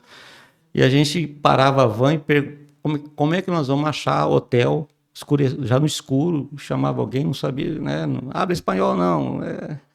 Perguntava se fala inglês, não falava. Aí nós encontramos um bêbado. Foi de Deus aquele bêbado, né? Encontramos um bêbado, abrimos a porta da van, uma van, interessante que uma van velha, com o banco tudo solto, não tinha encosto de cabeça, e o motorista e o ajudante eram dominicanos, e os dominicanos, os haitianos, têm ódio do Haiti, o ódio deles é uma coisa doida. Então eles estavam com muito medo, né? Aí nós entramos, abriu um bêbado assim, eu falei, abre espanhol, sim, puxamos ele para dentro da van, vem para cá, vem ajudar a gente, né? Leva a gente em hotel, levou em 2 hotéis lá, falei, não, misericórdia, hotel cheio de bandido, outro, chegamos lá, uma mulher, entramos no quarto cheio de camisinha pro chão, um negócio terrível, preservativo. Falei, não, vamos. Aí eu lembrei da base militar da ONU, que o general, o comandante, eu acho que era o Heleno, era brasileiro. Aí fomos para lá, chegamos lá, né, nos receberam lá, tinha um capitão lá recém-convertido, tinha o nome de um sargento, mas ele não estava lá. Chegamos lá, foi o Dia das Mães ainda, né, eu lembro até hoje. E aí fomos, pedimos para eles, eles colocaram a gente lá, nós comemos, deram comida para nós, e perguntou para nós, o que vocês estão fazendo? Nós falamos, e eles falaram assim, mas vocês são doidos? Nós, né, do exército, a gente sai... No nosso dia de folga, a gente sai no mínimo em 16 soldados, fortemente armados, por causa das milícias. E vocês estão com essa van, com mulher no carro. E nós estamos andando procurando hotel. Pai, só Deus para guardar vocês, né? Aí nós pedimos para ele, aí ele pegou o Ademir, pegou 2 viaturas do Exército, passou na Embaixada dos Estados Unidos e foi procurar hotel para nós, mas não acharam.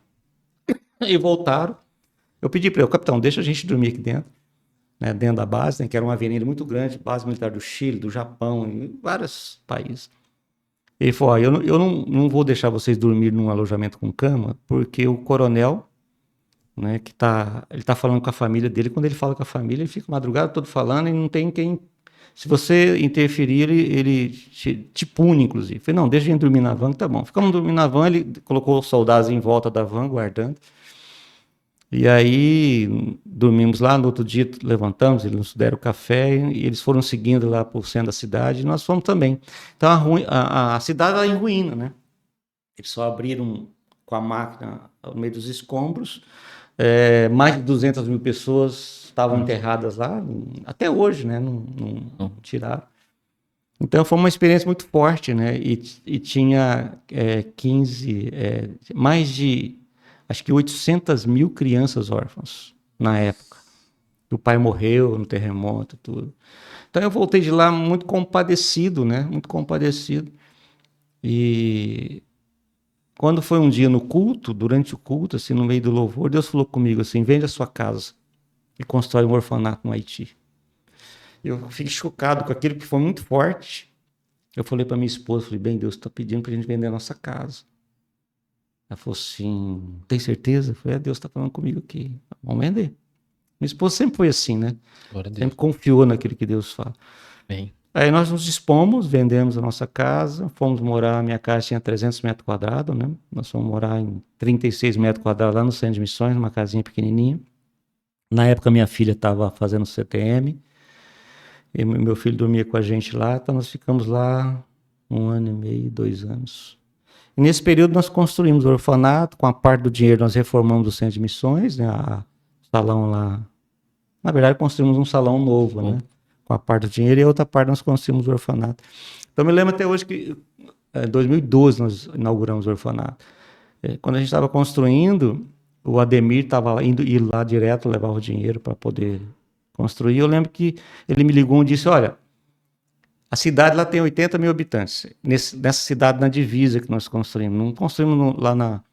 Porque todo o recurso chegava na capital. Então, nós fomos para o interior, onde havia menos recursos e mais necessidade. Então ele falou assim para mim, olha, não tem... A cidade de 80 mil habitantes tinha uma rua só de asfalto, que atravessava a cidade e ia para Cabo Haitiano, uma outra cidade. Ele disse, olha, nós estamos construindo aqui, constrói banheiro. Eu disse, constrói banheiro. Ele disse, mas põe tomada, disjuntor? Pode pôr. Mas não tem energia. Eu falei, coloca. Aí coloca vaso sanitário, coloca. Né? Então, eu creio sempre o seguinte, aonde a igreja chega, o ambiente muda. Amém. Isso é muito, muito sério isso. Ou seja, nós construímos o orfanato, terminamos de construir o orfanato, a luz chegou na cidade. Pelo menos chegou na rua da cidade, né? E aí nós colocamos placa solar para poder iluminar o orfanato e tal. Né? Fomos buscar as crianças as crianças, foi buscar no meio da montanha, né? Tinha uma pessoa cuidando de várias crianças, assim. Uma delas veio até sem roupa, nua, pequenininha, todas pequenas de 5 anos, 4 anos, sem documento. Até hoje, as crianças lá, até 5 anos, elas não têm documento, porque o índice de mortalidade até 5 anos é muito alto. Então, para que gastar dinheiro com esse é o orfanato? Para que gastar dinheiro com documento, sendo que ela pode morrer até 5 anos? Então, nós tivemos que pegar essas crianças, né? Esses são os pratos que elas comem, né? E o prato é grande, cheio. No começo, elas comiam mais, porque achavam que não ia ter comida no outro dia. Então, assim, aí começamos a pagar os professores, os cuidadores lá, o pastor começou a cuidar de lá. Então, assim, eu lembro que uma dessas criancinhas, uma menininha de branco, né, com um lencinho na cabeça, assim, eu devia ter o quê, uns 1 aninho e meio, 2 aninhos.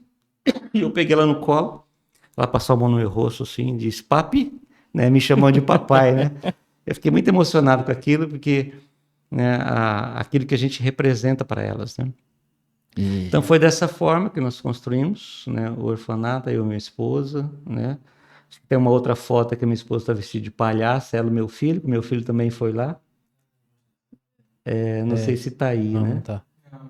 Não está, né? Então, mas esse é o Ivanel, é um dos mais fraquinhos que chegou, né? Hoje ele está grandão, está forte, mas nós achávamos que ele não ia sobreviver, tão debilitado que ele estava. Então, assim, nós começamos esse trabalho lá e foi bênção, né? E hoje eles já estão adolescentes, alguns já estão formados, né? Então, um dia, né, começou a vir aquele sentimento ruim que o diabo muitas vezes joga seta na mente da gente, né? De que você está investindo nessas crianças para quê, né? Daqui a pouco, né, gastando dinheiro à toa. E a gente conversando com a minha esposa, e Deus falou conosco assim: quem te garante que uma dessas crianças não vai ser o governante do país amanhã? Então, assim, o propósito foi alimentá-las, cuidar, né, que são órfãos, né, e falar de Jesus para elas. Então, hoje chega lá, elas cantam de Jesus, elas são cuidadas, são ensinadas, né, a respeito do Evangelho. Então, eu creio que Deus vai usar uma dessas crianças para transformar o país amanhã. Amém, em nome de Jesus. E hoje está um caos lá, né? Hoje o Ademir veio de Israel semana passada, foi direto para o Haiti, nem foi para casa, e ele não conseguiu entrar no Haiti. Ele mandou alguns vídeos dizendo que essa semana passada um casal americano de missionários foram mortos pelas gangues. Né? Eu vi lá no entrevista, foi 3. Eu vi E isso ele também. o próprio Ademir levou 2 pauladas nas costas, porque Recente agora? é agora, semana passada. Ele falou comigo, estava lá, e falou: eu vou embora, porque eu não consigo entrar. Tentei entrar pelo rio à noite, né? Porque à noite você atravessa o rio, mas os soldados me impediram, e eu tentando passar de dia, eles me deram 2 pauladas nas costas, eles batem mesmo. Eu falei: então vem embora, você vai entrar como aí? Então as gangues hoje tomaram conta. Mataram o presidente, tomaram conta. Mataram esse casal de missionários americanos, que agora parece que os Estados Unidos estão mandando uma comissão lá para investigar e tudo mais. Então hoje está um caos, né? Tá um caos o Haiti. Mas a gente fez aí essa foto aí. Meu filho e minha esposa vestindo de palhaço para brincar com as crianças lá. Foi muito gostoso esse dia aí. Né? Então, assim, é um trabalho que não tem... O investimento é no reino de Deus, é espiritual. Não tem nada material de retorno, né? Mas a gente crê que Deus vai usar um desses meninos para governar aquele país e mudar aquele país que hoje tem na Constituição que é um país voodoo. Eu ia até perguntar para o senhor, pastor, Estão proibidas, né? na época quando vocês chegaram lá, como é que era essa questão espiritual, né? Porque naquela época já era um país que... Não, muito forte. Muito porque forte. assim, o histórico do Haiti é que teve um presidente, muitos anos atrás, chamado Papadoc. Esse presidente colocou na Constituição que o país é um país voodoo. É como tem o país islâmico e tudo mais. Então, o que se pratica lá é o voodoo. Muitas vezes nós andamos lá no meio dos matos, lá das montanhas. É normal você ver assim, uma casa... Quando você vê uma casa pintada de rosa e azul, porque ali é um centro de voodoo, que eles praticam isso direto, né? Então, assim, é muita opressão lá, muita opressão. Eu lembro que essas primeiras vezes que eu fui fiquei na casa de uma missionária lá, que nos ajudava lá. Eu deitei num colchão, todo mundo deitou num colchão no chão na sala, e ela deu um quarto pra gente que tinha uma cama de mola, um colchão de mola, eu e minha esposa deitamos. 3 horas da manhã eu escutei vaca berrando, cachorro latindo, gato miando, passarinho cantando. Eu falei: gente, mas 3 horas da manhã, esses animais estão tudo com o fuso horário quebrado, né? E aí, no outro dia, quando acordamos, nós fomos pro meio das matas lá, visitar umas escolas lá. Vimos ponte caída, então teve um terremoto de madrugada. E nós não percebemos, porque o colchão meu era de mola, então ele balançou e eu achei que era música de niná, né? Então, não percebemos, mas tinha tido um terremoto naquela noite, né? Então, teve uma outra época que nós chegamos lá, tinha tido um furacão, porque o furacão era rota de furacão, né? Tinha tido um furacão e a cidade estava inundada de água. As crianças sem roupa na rua, dizem: mas como essas crianças estão peladinhas assim? Porque a água estragou tudo.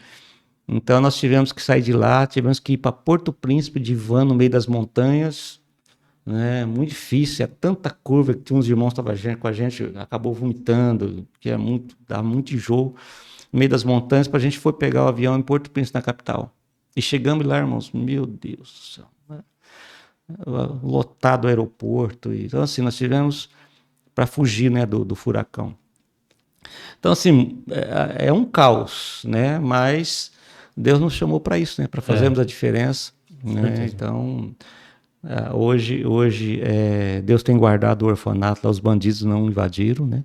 Mas eles estão invadindo as casas, igrejas, matando, enchendo um caminhão de prisioneiros para depois pedir resgate. Então, assim, tá matando pastores, expulsando, né? Destruindo igrejas. Então, E tá agora muito entrou, difícil. eu vi o dia que mataram os missionários lá, tem lá escrito lá, mostra que agora as igrejas não pode mais ser nomeada como igreja lá. Tava lá escrito, um decreto agora não sei quem tá na liderança hoje lá. O pastor Daniel, que foi com o Ademir, né, se não me engano, no ano passado, o pastor Daniel, marido da Kátia lá de Promissão, são pastores lá junto na Lagoinha lá de Promissão, ele teve que assinar um decreto. Eles, na verdade, os dois, né? Mas eles tiveram que assinar um decreto para entrar dentro da nação. Por quê? Porque a partir da divisa ali da República Dominicana para frente, ele não tinha ninguém que poderia proteger eles. Então, se eles assinassem o decreto, eles estavam concordando que qualquer tipo de risco eles poderiam Por conta deles. por conta deles, né? Eles Não, lá não tem. Né? No entanto, assim, que você pode construir o que for lá. Se eles resolverem mandar você embora, eles mandam, deixa lá. Por isso que quando nós construímos assim, para o reino. Nós não pensamos em pegar um documento, passar para o nosso nome, porque isso não vale nada lá. Se eles quiserem te expulsar, eles se expulsam e acabou. Né? Até quando a Lagoinha quis assumir, né, eles estavam querendo abrir um trabalho no Haiti, a Ademir conversou comigo, e as crianças cresceram, estavam adolescentes, nós tínhamos que ampliar o orfanato para fazer... As crianças não dormiam com os adolescentes. Eu disse, Ademir, hoje nós não temos condição de construir. Né? Nós cuidamos das crianças enquanto elas eram indefesas, agora já estão grandes. Para que inventar a roda? Né? Para que vocês vão começar um trabalho se já tem o nosso trabalho? Assuma o nosso orfanato e continua cuidando. Vocês, é uma igreja que tem mais recursos. Né? Mas tem custo isso? Não tem custo nenhum. É reino, né? Só continua, vai sustentar as crianças. E hoje eles estão cuidando muito bem lá, né? Eu não sei se tem propósito de ampliar alguma coisa assim, mas hoje a Lagoinha está cuidando lá. Mas quem começou fomos nós, né? Então, glória a Deus. Tem vontade de voltar, pastor? Quando dá uma flexibilização o Ademir assim? fala que todas as vezes o pessoal pergunta da gente lá, o pastor de lá, as crianças perguntam. Até uma das meninas de lá mandou uma foto dela esses dias com uma roupa de enfermeira, sabe? Porque ela se formou para enfermeira. Olha só, coisa glória boa. a Deus, cara. Muito. Glória a Deus. Então, assim, eu creio assim, o que a gente tinha que ter feito lá, nós fizemos. Uns tempos atrás eu tive uma visão no culto, durante o louvor, que eu estava com a camisa toda florida na África. Né? Então, eu procuro sempre assim, como diz lá em Eclesiastes, que o sábio entende o tempo e o modo das coisas. Então, às vezes, a gente faz coisas no tempo errado da maneira certa, faz da maneira errada no tempo certo. Então, eu sei que Deus tem algo para mim, para a gente fazer lá na África. Né? Então, eu estou indo lá para Angola agora, vou para Moçambique. Deus vai mostrar o que é para ser feito lá. Então, eu creio assim que a gente tem que entender aquilo que Deus quer que a gente faça nos lugares. Fez, pronto, levanta acampamento, deixa alguém cuidando daquilo e vai para abrir outros campos, né? Então, é o que a gente está agora no coração, né? Eu acho que é legal, né? É um projeto que iniciou ali atrás, ali hoje já tem andamento. E como o senhor diz, é do reino, né? Tem muita gente que acha que, não, mas tem que pagar para assumir, né? Não, é uma coisa do reino, é de Deus. Então, se você tem mais recurso hoje que a gente, pode continuar, vamos caminhar. Exatamente. Eu acho que essa visão do reino é algo muito... Tem que ser algo muito assim... ensinado, né, sobre isso. Eu não estou investindo para ter retorno financeiro, né? Estou investindo no reino de Deus, né? Independente se alguém vai tomar conta amanhã, não vai, que não seja a nossa igreja, não tem problema se for outro. Se a outro tiver condição, tome. Importante que a obra seja feita, né? Claro. Então, essa é a visão que eu tenho de reino, né? A gente investe no reino, não investe, né, em algo pessoal, né? Em algo pessoal. Então, essa é um pouco da história do Haiti, né? Daí, ó, as casas de lá, né? Então agora Se não me estão. engano, essa é uma das principais favelas lá do Haiti. Uhum. Na verdade, assim, é um favelão a céu aberto. Quando você atravessa a ponte, chamada Rio Massacre, né? Porque teve um massacre de guerra ali entre o haitiano e o dominicano. Quando você atravessa ali, você está entrando em outro mundo. Você está a República Dominicana, Andarrabón, é uma cidade assim como a nossa, muito bonita a cidade. Quando você atravessa a ponte, é só lixo seco. Você está andando de carro, está escrito lá assim, ó, 50 quilômetros Haiti. Tudo verdinho, plantação de arroz e tal. Quando você, 10 quilômetros Haiti, daqui a pouco 5 quilômetros Haiti, começa a secar tudo. Começa a secar tudo, é só pedra, coisa pedregosa, parece que está em outro mundo. Então, muito lixo, muita miséria, lixo na rua, não tem encanamento, água, a gasolina é vendida em galãozinho nas esquinas, não tem infraestrutura, não tem hospital, não tem nada. Um médico, quando precisa lá, nós temos que pagar os médicos para atender as crianças. Então, assim, é um caos. É o país mais pobre das Américas, né? O Haiti.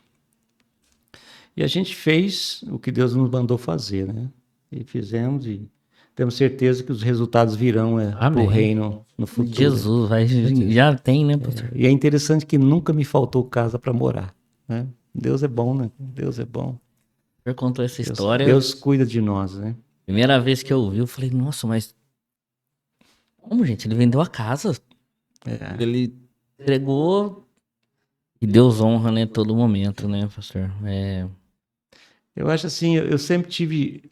Quando eu me casei com a minha esposa, eu lembro que eu fiz uma oração. Eu disse: Deus, se for para mim ter dinheiro um dia e eu me tornar uma pessoa mesquinha, orgulhosa, diferente, não deixa eu ter. Então eu creio assim que todo recurso que Deus coloca nas nossas mãos hoje como família, a gente tem esse coração. É dele. Então eu só estou cuidando. Então a gente investe, né? Então, Com certeza. Eu também fui pra Guatemala também, né? fomos para Guatemala. Uma dessas viagens do Haiti, nós temos um casal, né, de missionários que estava lá e nós fomos visitá-los, né? Foi uma experiência muito boa, né? Eu estava pregando em uma das igrejas lá na Guatemala. Eu lembro que no aeroporto eu fui, ali é uma rota muito de tráfico, então, e muito brasileiro passa traficando ali. Aí a Simara e o Ademir passaram na frente, eu fiquei, eles me pararam e quando eu vi assim, me cutucaram as costas, eram 2 soldados com 2 fuzil me cutucando as costas, assim, o que você está fazendo aqui? Tá fazendo maior pressão. Falei, meu Deus do céu, né? Aí eu fui explicar o que eu estava fazendo, mas foi uma pressão muito forte. Né? Aí entramos na Guatemala, esse dia nós viajamos 36 horas sem parar, né? De avião, de ônibus, de carro, 36 horas para chegarmos lá no interior da Guatemala. Hoje esse casal, essa missionária está no Chile, eu estou indo visitá-la agora no final de julho.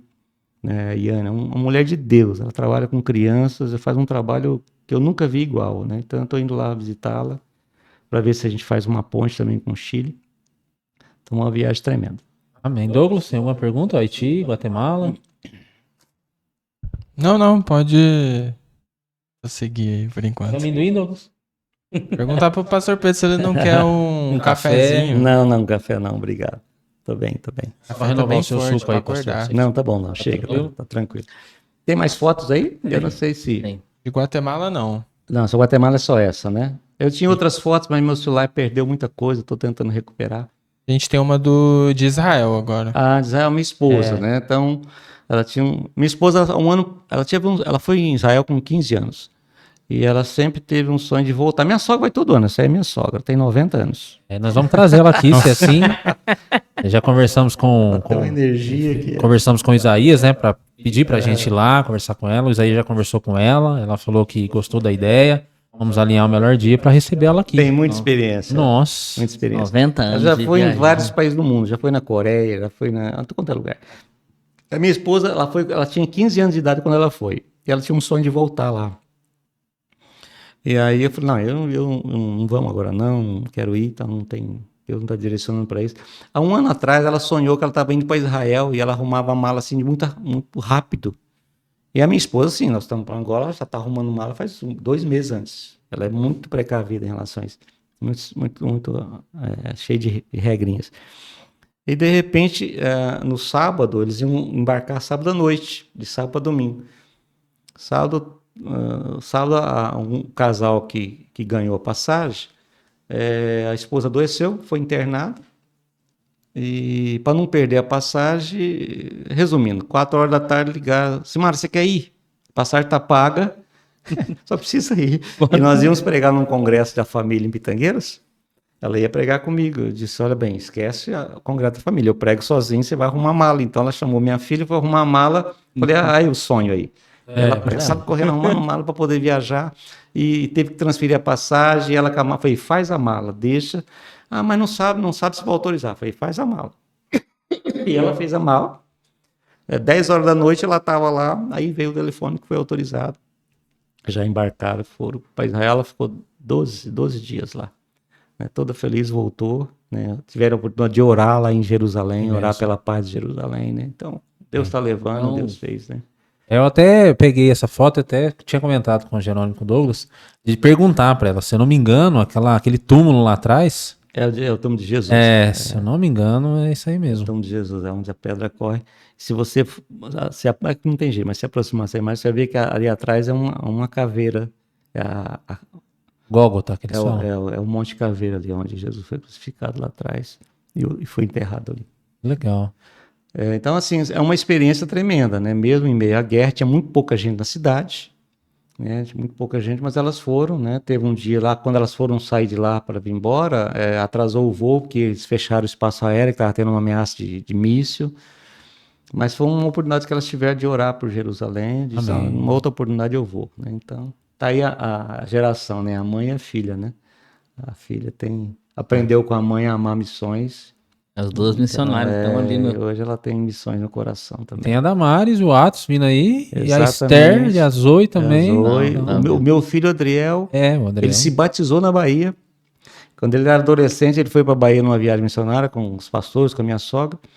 E ele me ligou de lá um dia feliz. Pai, você não sabe o que aconteceu.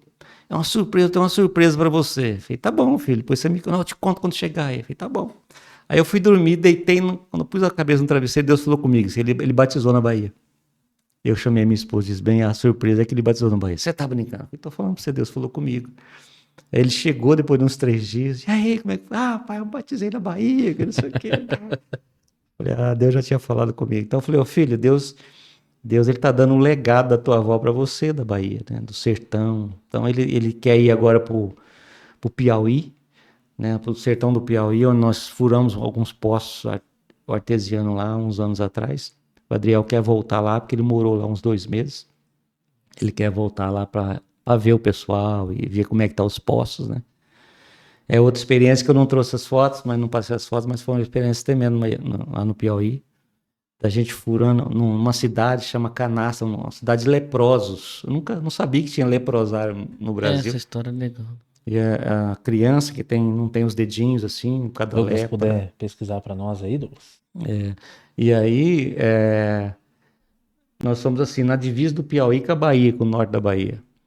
Então nós furamos poços lá e você vê a alegria, né? Você furar 100 metros e jorrar água e aqueles senhores de cabecinha branca pondo a mão na água, né? Porque a água lá é muito saloura, muito salgada. Eles colocando a mão na água dizendo assim, é doce, é doce, é doce. E aí os animais berrando, vindo beber água, assim. Foi uma experiência tremenda, né? Dormimos no chão numa escola lá, cheio de morcego. Furamos 5 poços lá, para levar água para o povo. Então a gente foi até Petrolina, né? Que é Piauí, aí Petrolina, fica na... esqueci. Bom, enfim, nós fomos em Petrolina, aí pegamos um carro, pegamos um ônibus, fomos até um lugar, depois pegamos um carro, andamos mais 200 quilômetros no meio da terra, no meio do mato, para chegar nesse povoado. São vários povoadinhos pequenos, Cadastra, Feijão, são vários povoados. Fomos lá para furar esses poços, né? Deixamos os poços furados lá e o povo alegre, feliz, chorando de ver água, né, jorrando e animal bebendo. Teve alguma dificuldade, pastor, de conseguir furar esses poços? Não. Dificuldade foi os recursos, né? Porque eles cobram por metro furado, né? Então, lá, coisa que você às vezes fala, o poço vai ficar em X porque eles cobram tantos metros, 50 metros vai dar... Teve um poço lá que 120 metros. Aí o rapaz falou assim, eu não tenho mais cano. ou acha água agora, ou nós vamos ter que deixar esse poço aí. E a gente ia ter que pagar, porque o cara perfurou, e você encontra água. De repente, ele furando, jorrou água. Na última barra de cano dele. Então, assim, aí a gente vê que um poço de água, o benefício que traz para um povoado inteiro. Um povoado inteiro. Então, às vezes, assim, né, pouca coisa faz muita diferença, né? A água é vida e tudo mais. Então, no norte da Bahia, divisa com o Piauí, também acho que é um dia eu voltar lá para ver como é que tá. Então, enfim, tem muita coisa ainda por fazer, né? Muita coisa por fazer. Eu só queria perguntar, qualquer coisa o Douglas depois ele puder cortar, porque eu não sei se o pastor pode nos dar essa informação. Sobre Cuba, pastor, né? Como um programa que a gente vai lançar e tal, e o senhor pode nos dar alguma informação? Eu acho que falar nomes pode ser que, né, complique, mas a experiência que o senhor teve nessa nação, que é uma nação, acho que um pouco diferente dos que o senhor já foi, né? É uma nação mais fechada. Eu gosto que ele fala dos alimentos também, foi aquela parte que me emocionou muito. Quando fomos lá, nós já conhecemos um casal de lá, de pastores. Então nós fomos em Cuba, a experiência foi assim. É o contraste. Haiti, pobre, não tem nada, né, mas é um país livre. Cuba é um país que não é livre, mas que tem condições. Por exemplo,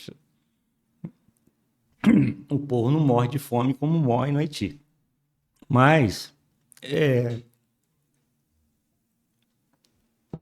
a opressão, você andando na rua, você tem que tomar cuidado, porque tudo é vigiado, né? Cada esquina é uma casa com um número grande.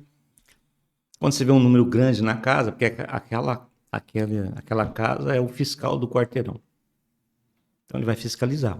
Quando eu fui pregar lá, até o pastor me falou, o fiscal já mandou recado que ele vai estar aqui. Cuidado com aquilo que você fala. Qualquer conotação que tiver de discordância de algum sistema do governo, de alguma coisa, ele te prende e te expulsa do país. Então, é uma pressão muito forte. Até quando eu estava lá, por exemplo, os jovens lá, eles bebem muito, né? Então é normal ver adolescentes jovens viciados no álcool.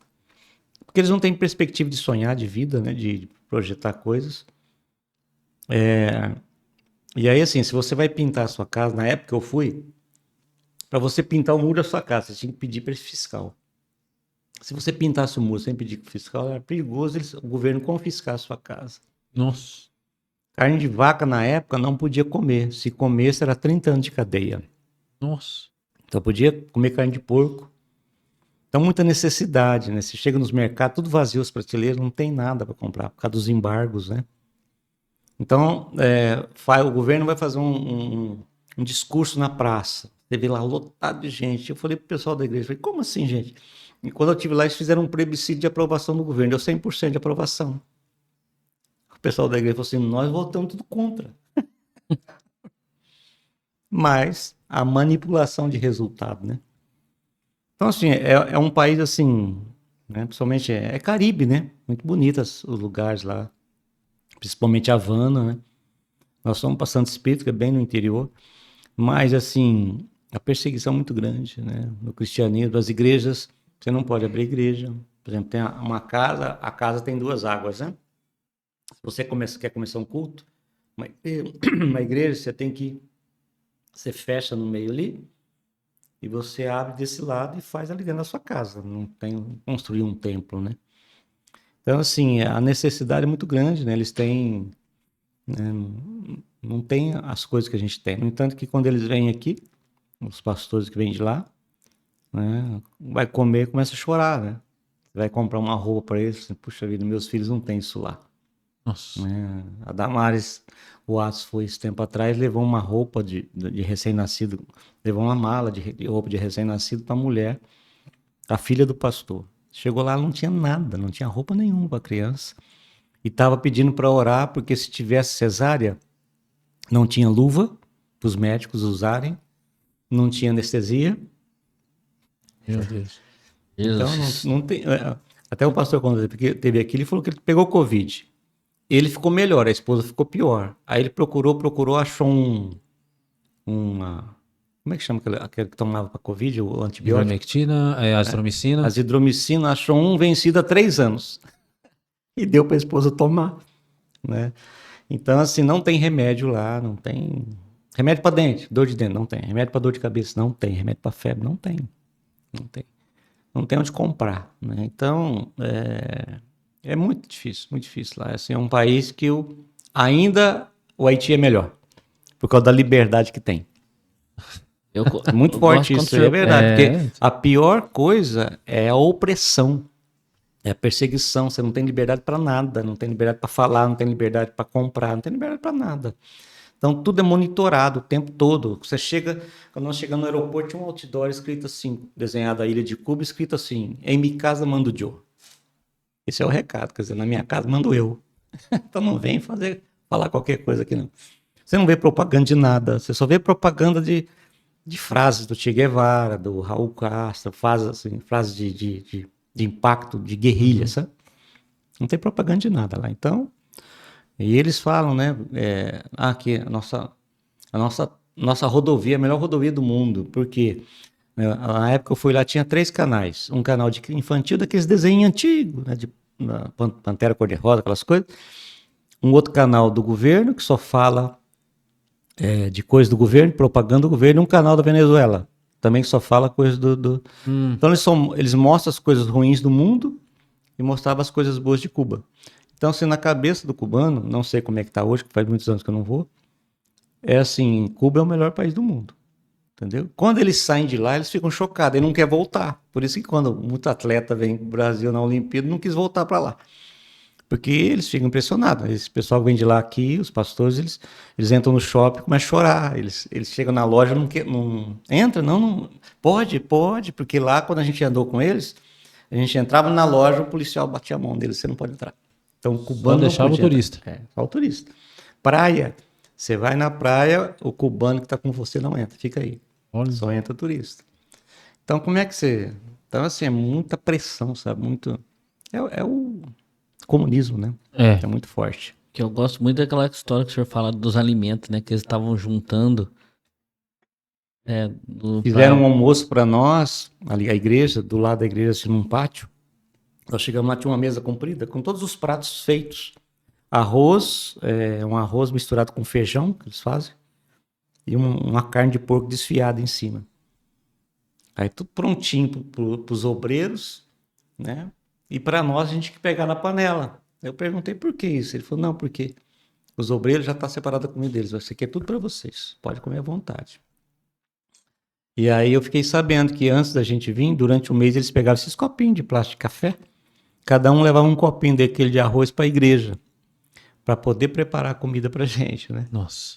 Quer dizer, você imagina, eles recebem do governo lá, quando tem, 2,5 kg de arroz por família. Família de 4, 5 pessoas para passar o mês. Acabou. Né? Meio quilo de frango. Quando tem. Eu fui nas vendas lá, caderneta que eles distribuem. Então eu fiquei impressionado com aquilo, né? Eles juntaram durante o mês para poder servir um almoço para a gente. Então, Fantástico. assim, nós somos... O Brasil é um país abençoado. Abençoadíssimo em tudo, né? Liberdade, expressão, alimentação, tudo. E a gente vai num lugar desse, né? Tenebroso. Tá totalmente transformado, né? Exatamente. Mas é isso, amados. Impactante, pastor, impactante. E caminhando aí para nossa Só encerramento, né? encerramento, pastor. A gente tem um momentinho que é um momento onde o pastor fica à vontade para direcionar uma palavra para as pessoas que vão nos ouvir, entendeu? Que vão estar nos acompanhando. É um momento desperta.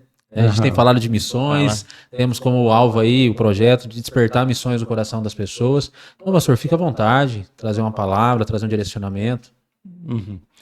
Não, eu queria só agradecer vocês por essa oportunidade. Amém, pastor. E dizer assim que o maior desafio da sua vida, né, não é se formar, fazer uma faculdade, tudo isso é importante. O seu maior desafio é você se deixar ser usado por Deus, né, para abençoar aqueles que precisam, seja de necessidade física e espiritual. Todos nós, né, se Deus me tirou, né, de um lugar simples, pequeno, né, e está me levando até os confins da terra para abençoar as pessoas, Deus pode usar você também. Se Deus está usando a minha esposa, Deus pode usar qualquer um. Né? Então, Amém, gente. desafiar você a não ser só um membro de uma igreja, não só ir no culto, né? Não, você se colocar à disposição, Deus usa a minha vida. Eu sempre fiz essa oração, Deus usa a minha vida. Né? E Deus vai usar, seja para orar, seja para contribuir, seja para ir, né? Seja para poder pregar o evangelho para alguém, cuidar de alguém, que quem te garante que esse alguém amanhã não vai ser alguém que vai alcançar as nações? Então, né, pede para Deus te despertar, né, que a vida é muito curta, passa muito rápido, né, e tem muita coisa para se fazer. Então, seja um parceiro missionário, né, na sua igreja local. Né, se você quiser ser um parceiro nosso, tá aí o QR Code para você ser um colaborador. Com certeza, né, você vai estar, não vai estar gastando dinheiro, você vai estar investindo no reino de Deus, na expansão do reino. Então, que Deus te abençoe e te faça um missionário. Todos nós somos missionários em potencial. Você só precisa descobrir isso e colocar em prática. Tá bom? Deus abençoe. Obrigado a vocês pelo convite. Glória a Deus. A gente que agradece, pastor, por privilégio de estar podendo estar junto conosco, né? Para mim acho que para todos nós é um acalento gigantesco.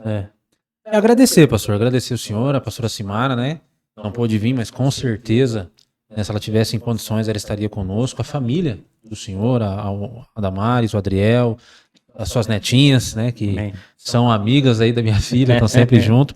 Agradecer esse momento tão especial, agradecer a Deus, em primeiro lugar, como sempre.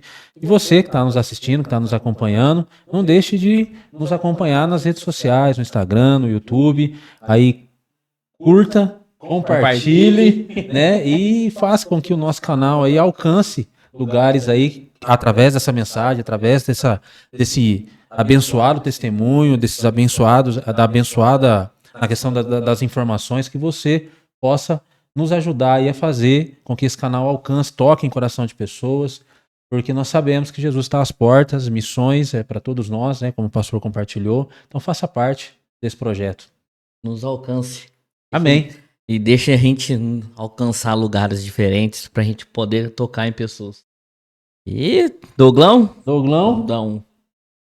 Não, só agradecer mesmo para apoiar nosso canal aí, gente, pra gente despertar cada vez mais as pessoas para o chamado de missões. Amém. Esse é o objetivo. Deus abençoe a principal. todos. Amém. Fiquem com Deus, hein?